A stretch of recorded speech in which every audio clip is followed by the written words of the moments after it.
ਅਸੀਂ ਪੰਥਕ ਜਿਹੜੀ ਧਿਰ ਆ ਉਹ ਮੰਨੀਏ ਕਿਹਨੂੰ? ਸਿਮਰਜੀਤ ਮਾਨ ਨੂੰ ਮੰਨੀਏ, ਅੰਮ੍ਰਿਤਪਾਲ ਨੂੰ ਮੰਨੀਏ, ਜਾਂ ਆਜ਼ਾਦ ਜਿਹੜੇ ਆਪਣਾ ਖੜੇ ਹੋਏ ਆ ਸਰਬਜੀਤ ਖਾਲਸਾ ਉਹਨਾਂ ਨੂੰ ਮੰਨੀਏ, ਜਾਂ ਫਿਰ ਸ਼੍ਰੋਮਣੀ ਅਕਾਲੀ ਦਲ ਨੂੰ ਮੰਨੀਏ? 25 ਕਰੋੜ 'ਚ 30 ਕਰੋੜ 'ਚ ਕੋਈ ਟਿਕਟ ਥੋੜੀ ਨਹੀਂ ਦੇ ਦੋਗੇ।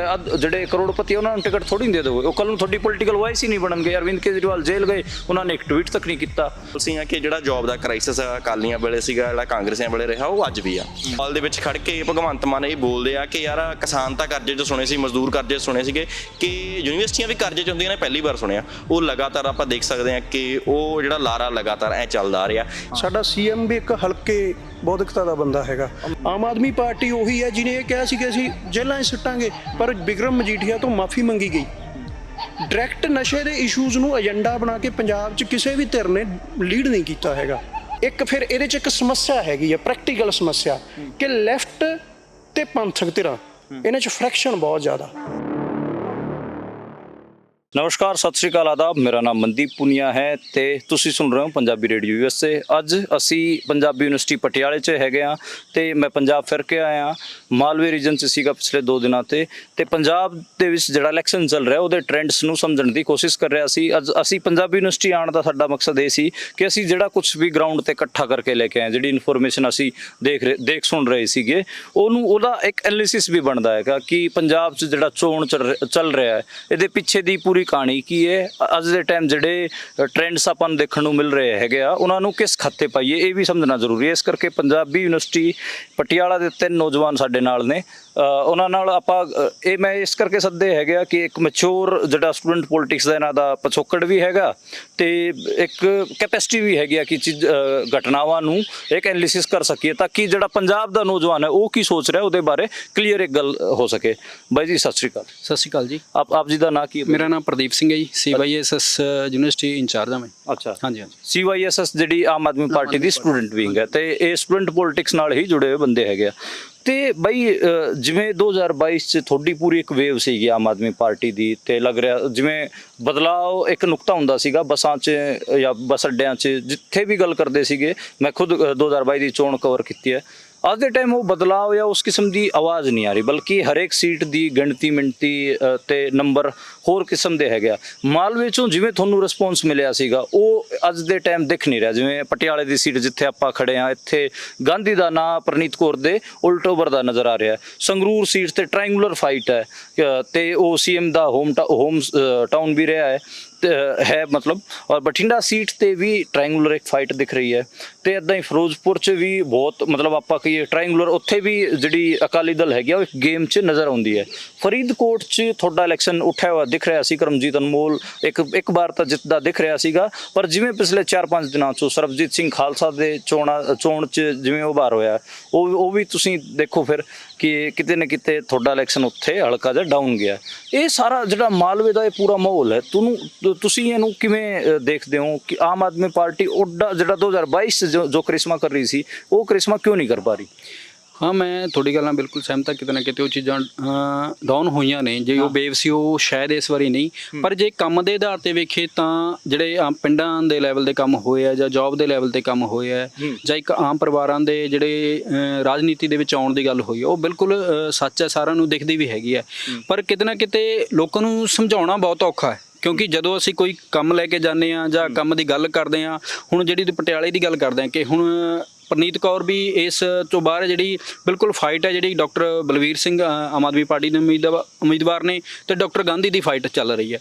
ਇਸੇ ਤਰ੍ਹਾਂ ਜੇ ਆਪਾਂ ਫਰੀਦਕੋਟ ਦੀ ਗੱਲ ਕਰਦੇ ਹਾਂ ਤਾਂ ਸਰਬਜੀਤ ਖਾਲਸਾ ਜਿਹੜੇ ਆਜ਼ਾਦ ਉਮੀਦਵਾਰ ਨੇ ਤੇ ਆਪਣਾ ਕਰਮਜੀਤ ਅਨਮੋਲ ਦੀ ਚੱਲ ਰਹੀ ਹੈ। ਪਰ ਕਿਤੇ ਨਾ ਕਿਤੇ ਜਿਹੜੀ ਇਸ ਵਾਰੀ ਜਿਹੜੀ ਆਪਾਂ ਪੰਥਕ ਲਹਿਰ ਦੀ ਜਿਹੜੀ ਉੱਠ ਰਹੀ ਹੈ ਉਹਦੀ ਵੀ ਗੱਲ ਕਰ ਰਹੇ ਹਾਂ, ਤੇ ਆਪਣਾ ਖਡੂਰ ਸਾਹਿਬ ਤੋਂ ਅੰਮ੍ਰਿਤਪਾਲ ਜਿਹੜਾ ਇਲੈਕਸ਼ਨ ਲੜ ਰਿਹਾ ਹੈਗਾ। ਪਰ ਉਸ ਸੀਟ ਦੀ ਆਪਾਂ ਵੱਖਰੀ ਗੱਲ ਕਰਾਂਗੇ, ਪਰ ਜਿਹੜਾ ਮਾਲਵੇ ਤੇ ਇੱਕ ਤੁਹਾਡਾ ਆਮ ਆਦਮੀ ਪਾਰਟੀ ਦਾ ਇੱਕ ਹੁੰਦਾ ਸੀਗਾ ਕਿ ਸਾਡਾ ਤਾਂ ਇੱਥੇ ਜੀ ਇਲਾਕਾ ਪੂਰਾ ਸਾਡਾ ਹੀ ਹੈ, ਅਸੀਂ ਇੱਕ ਵਾਰ ਨਿਕਲਾਂਗੇ ਤਾਂ ਸਾਰੀ ਸਾਡੇ ਕੋਲ ਹੋਊਗੀ। ਨਹੀਂ, ਬਿਲਕੁਲ ਹੁਣ ਵੀ ਹੈਗਾ, ਇਹ ਕੋਈ ਉਹ ਨਹੀਂ ਹੈਗਾ, ਕਿਉਂਕਿ ਸ਼ਾਇਦ ਆਪਾਂ ਕੁਝ ਚੀਜ਼ਾਂ ਨੂੰ ਜੇ ਸਾਡੇ ਕੋਲ ਹਾਈਲਾਈਟ ਜ਼ਿਆਦਾ ਹੋ ਜਾਂਦੇ ਜਾਂ ਇਹਨਾਂ ਦਾ ਵਿਰੋਧ ਹੋ ਰਿਹਾ, ਕਿਉਂਕਿ ਵਿਰੋਧ ਜਿਹੜੇ ਅਸਲੀ ਜਿਹੜੀ ਸਾਇਲੈਂਟ ਵੋਟ ਆ ਉਹ ਬਿਲਕੁਲ ਚੁੱਪ ਹੈ। ਉਹ ਵੋਟ ਹੈ ਜਿਹੜੀ ਕਿਤੇ ਨਾ ਕਿਤੇ ਆਮ ਆਦਮੀ ਦੇ ਖਾਤੇ ਹੀ ਭੁਗਤਣੀ ਹੈ।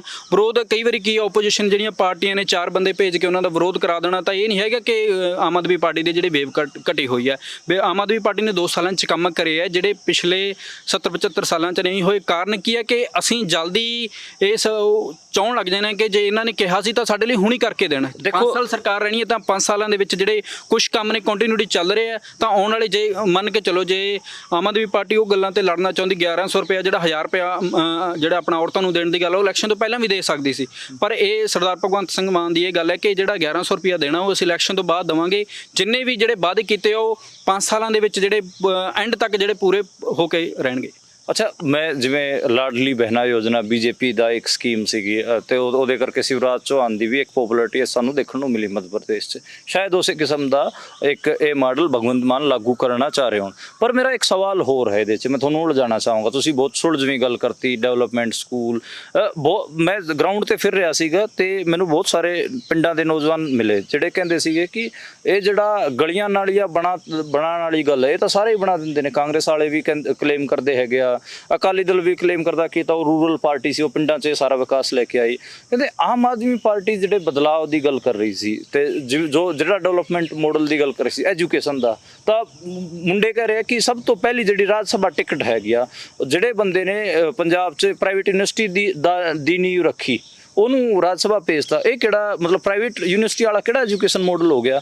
ਤੇ ਰਾਘਵ ਚੱਡਾ ਬਾਰੇ ਵੀ ਹੁੰਦਾ ਹੈ ਕਿ ਰਾਘਵ ਚੱਡਾ ਦੀ ਅੱਖਾਂ ਦੀ ਸਰਜਰੀ ਉਹ ਪੰਜਾਬ ਜਾਂ ਦਿੱਲੀ ਕਿਉਂ ਨਹੀਂ ਕਰਵਾਈ ਗਈ ਜੇ ਇਹਨਾਂ ਦਾ ਇੰਨਾ ਹੀ ਹੈਲਥ ਦਾ ਮਾਡਲ ਸੀਗਾ। ਤੇ ਇਹ 2 ਕੁਐਸਚਨ ਪਿੰਡਾਂ 'ਚ ਆਮ ਆਦਮੀ ਪਾਰਟੀ ਨੂੰ ਤੰਗ ਕਰ ਰਹੇ ਹਨ। ਉਹਨਾਂ ਨੇ ਇਹ ਵੀ ਕਿਹਾ, ਉਹ ਮੁੰਡੇ ਜਿਹੜੇ ਗੱਲਬਾਤ ਕਰਦੇ ਹੈਗੇ ਆ ਉਹ ਕਹਿੰਦੇ ਕਿ ਸਾਡੇ ਕੰਪਲੈਕਸ ਇਸ਼ੂ ਹੈਗਾ, ਸਾਨੂੰ ਲੱਗਦਾ ਕਿ ਸਾਡੀ ਕੌਮ ਨਾਲ ਇਨਜਸਟਿਸ ਹੋਇਆ ਤੇ ਉਹ ਇਨਜਸਟਿਸ ਦੀ ਫੀਲਿੰਗ ਹੈਗੀ ਆ। ਦੂਜਾ ਉਹਨਾਂ ਨੇ ਇਹ ਵੀ ਇੱਕ ਨੁਕਤਾ ਹੈਗਾ ਕਿ ਜਿਸ ਹਿਸਾਬ ਨਾਲ ਪੰਜਾਬ ਨੂੰ ਡੀਲ ਕਰਨ ਦੀ ਕੋਸ਼ਿਸ਼ ਹੁੰਦੀ ਹੈ, ਸੈਂਟਰ ਸਟੇਟ ਜਿਵੇਂ ਮਿਲ ਕੇ ਡੀਲ ਕਰਿਆ ਹੁੰਦਾ, ਉਹਦੇ 'ਚ ਕੋਈ ਸੈਂਸਿਟੀਵਿਟੀ ਨਹੀਂ ਹੈ। ਸਾਨੂੰ ਇੱਕ ਹਿਸਾਬ ਨਾਲ ਸਾਡੇ ਨਾਲ ਅਪਰਾਧੀਆਂ ਵਰਗਾ ਵਿਵਹਾਰ ਕੀਤਾ ਜਾਂਦਾ ਹੈ। ਇਹ 3 ਨੁਕਤਿਆਂ ਦਾ ਕੀ ਜਵਾਬ ਹੈ? ਦੇਖੋ, ਬਿਲਕੁਲ ਨਹੀਂ। ਪਹਿਲਾਂ ਤਾਂ ਜੇ ਆਮ ਆਦਮੀ ਪਾਰਟੀ ਨੇ ਜਿਹੜੀਆਂ ਨਾਲੀਆਂ ਤੇ ਸੜਕਾਂ ਤੋਂ ਕੱਢ ਕੇ ਜਿਹੜੇ ਬਾਹਰ ਲੈ ਕੇ ਆਏ ਆ, ਸਕੂਲ ਆਫ ਐਮੀਨੈਂਸ ਜਿਹੜੇ ਪੰਜਾਬ 'ਚ ਬਣੇ ਆ, ਮੁਹੱਲਾ ਕਲੀਨਿਕ ਹੈ ਜਿਹੜੇ ਪੰਜਾਬ 'ਚ ਬਣੇ ਆ, ਜਿਹੜਾ ਕੋਈ ਮਾੜੀ ਮੋਟੀ ਚੀਜ਼ ਆ ਅਸੀਂ ਨੇੜੇ ਜਾ ਕੇ ਆਪਣਾ ਕੋਈ ਚੀਜ਼ ਪ੍ਰਾਪਤ ਕਰ ਸਕਦੇ ਹਾਂ। ਠੀਕ ਹੈ। ਉਸ ਤੋਂ ਬਾਅਦ ਜਿਹੜਾ ਗੱਲ ਤੁਸੀਂ ਦੁਬਾਰੇ ਆਪਣੇ ਸਵਾਲ ਜਵਾਬ ਦੁਬਾਰੇ ਕਰਿਓ ਇੱਕ ਮਿੰਟ ਲਈ। ਮੈਂ ਇਹ ਹੈਲਥ ਦਾ ਮਾਡਲ ਤੇ ਜਿਹੜਾ ਐਜੂਕੇਸ਼ਨ ਦੇ ਮਾਡਲ ਤੇ ਜਿਵੇਂ ਸਵਾਲ ਸੀਗਾ ਕਿ ਤੁਸੀਂ ਅਸ਼ੋਕ ਮਿੱਤਲ ਨੂੰ ਰਾਜ ਸਭਾ ਭੇਜਿਆ ਜਿਹੜਾ ਕਿ ਪ੍ਰਾਈਵੇਟ ਯੂਨੀਵਰਸਿਟੀ ਚਲਾ ਰਿਹਾ ਹੈ, ਤੇ ਕੀ ਉਹ ਇੱਕ ਬਿਹਤਰ ਐਜੂਕੇਸ਼ਨ ਦਾ ਮਾਡਲ ਹੋ ਸਕਦਾ ਪ੍ਰਾਈਵੇਟ ਯੂਨੀਵਰਸਿਟੀਆਂ? ਤੁਸੀਂ ਖੁਦ ਜਿਹੜੀ ਸਰਕਾਰੀ ਯੂਨੀਵਰਸਿਟੀ ਪੰਜਾਬੀ ਯੂਨੀਵਰਸਿਟੀ ਉਹਦੇ 'ਚ ਪੜ੍ਹ ਰਹੇ ਹੋ। ਸਾਡੀ ਪੰਜਾਬੀ ਯੂਨੀਵਰਸਿਟੀ ਪਟਿਆਲਾ ਇੱਥੇ ਹੀ ਇਸੇ ਆਮ ਆਦਮੀ ਪਾਰਟੀ ਨੇ ਜਿਹੜੀ ਇਹਦੀ ਮਹੀਨੇਵਾਰ ਗ੍ਰਾਂਟ ਹੈ ਇਸੇ ਸਰਕਾਰ ਨੇ ਦਿੱਤੀ ਆ। ਪਹਿਲਾਂ ਜਿਹੜੀਆਂ ਸਰਕਾਰਾਂ ਆਉਂਦੀਆਂ ਰਹੀਆਂ ਪਹਿਲਾਂ ਵੀ ਇਹ ਕਰਜ਼ੇ 'ਚ ਡੁੱਬੀ ਹੋਈ ਸੀਗੀ। ਇਹ ਚੱਲ ਠੀਕ ਹੈ, ਕਿਤੇ ਨਾ ਕਿਤੇ ਕੋਈ ਗਲਤੀਆਂ ਜਿਹੜੀਆਂ ਹੋ ਜਾਂਦੀਆਂ ਨੇ। ਸ਼ਾਇਦ ਸਾਨੂੰ ਵੀ ਇਸ ਚੀਜ਼ ਦਾ ਖਾਸਾ ਕਿ ਜੇ ਸਾਡੇ ਜਿਹੜੇ ਹੋਰ ਬਹੁਤ ਸਾਰੇ ਜਿਹੜੇ ਰਾਜ ਸਭਾ ਮੈਂਬਰ ਭੇਜੇ ਜਾ ਸਕਦੇ ਸੀ ਉਹਨਾਂ ਨੂੰ ਭੇਜਣਾ ਤਾਂ ਵਧੀਆ ਗੱਲ ਹੁੰਦੀ। ਉਹਨਾਂ ਨੇ ਅਰਵਿੰਦ ਕੇਜਰੀਵਾਲ ਬਾਰੇ ਇੱਕ ਟਵੀਟ ਵੀ ਨਹੀਂ ਕੀਤਾ। ਤੁਹਾਨੂੰ ਲੱਗਿਆ ਨਹੀਂ ਕਿ ਇਹ ਜਿਹੜਾ ਪੋਲੀਟੀਕਲ ਤੁਸੀਂ ਇਹ ਵੀ ਤਾਂ ਦੇਖੋ, ਜਿਹੜੀ ਸੰਸਦ ਜਿਹੜੀ ਇੰਡੀਅਨ ਪਾਰਲੀਮੈਂਟ ਸਿਸਟਮ ਹੈ ਉਹਨੂੰ ਤੁਸੀਂ ਬੁਰਜਵਾ ਦੇ ਹੱਥਾਂ ਥੋੜੀ ਦੇ ਦੋਗੇ। 25 ਕਰੋੜ 'ਚ ਜਾਂ 30 ਕਰੋੜ 'ਚ ਕੋਈ ਟਿਕਟ ਥੋੜੀ ਨਹੀਂ ਦੇ ਦੋਗੇ। ਜਿਹੜੇ ਕਰੋੜਪਤੀ ਉਹਨਾਂ ਨੂੰ ਟਿਕਟ ਥੋੜੀ ਨਹੀਂ ਦੇ ਦੋਗੇ। ਉਹ ਕੱਲ ਨੂੰ ਤੁਹਾਡੀ ਪੋਲੀਟੀਕਲ ਵਾਇਸ ਹੀ ਨਹੀਂ ਬਣਨਗੇ। ਅਰਵਿੰਦ ਕੇਜਰੀਵਾਲ ਜੇਲ੍ਹ ਗਏ, ਉਹਨਾਂ ਨੇ ਇੱਕ ਟਵੀਟ ਤੱਕ ਨਹੀਂ ਕੀਤਾ। ਤਾਂ ਪੋਲੀਟੀਕਲ ਵਾਇਸ ਤਾਂ ਪੋਲੀਟੀਕਲ ਬੰਦਾ ਹੀ ਹਾਊਸ 'ਚ ਜਾਏ, ਇਹ ਜ਼ਿਆਦਾ ਬਿਹਤਰ ਨਹੀਂ ਹੈ। ਇਕੱਲਾ ਇਹ ਨਾ ਦੇਖੋ ਕਿ 1-2 ਬੰਦੇ ਨੂੰ ਜਿਨ੍ਹਾਂ ਨੂੰ ਰਾਜ ਸਭਾ ਭੇਜਿਆ, ਕੁਝ ਜਿਹੜੇ ਆਮ ਘਰਾਂ ਦੇ ਜਿਹੜੇ ਧੀਆਂ ਪੁੱਤਾਂ ਨੂੰ ਜਿਹੜੀਆਂ ਟਿਕਟ ਮਿਲੀ ਉਹਨਾਂ ਦੀ ਵੀ ਗੱਲ ਕਰਨੀ ਚਾਹੀਦੀ। ਨਰਿੰਦਰ ਭਰਾਜ ਸਾਡੀ ਯੂਨੀਵਰਸਿਟੀ ਦੀ ਹੈ, ਆਮ ਘਰ ਦੀ ਕੁੜੀ। ਰੁਪਿੰਦਰ ਰੂਬੀ ਸੀ ਇੱਥੋਂ ਐਮਐਲਏ ਬਣ ਕੇ, ਪਿਛਲੀ ਵਾਰੀ ਗਏ ਸੀ, ਉਹ ਆਮ ਘਰ ਦੀ। ਲਾਭ ਸਿੰਘ ਉਗੋਕੇ ਆਮ ਘਰ ਦੇ। ਸੁਖਵੀਰ ਮਾਈਸਰ ਖਾਨ ਜਿਹੜੇ ਮੌੜ ਹਲਕੇ ਤੋਂ ਆਮ ਘਰਾਂ ਦੇ ਆ।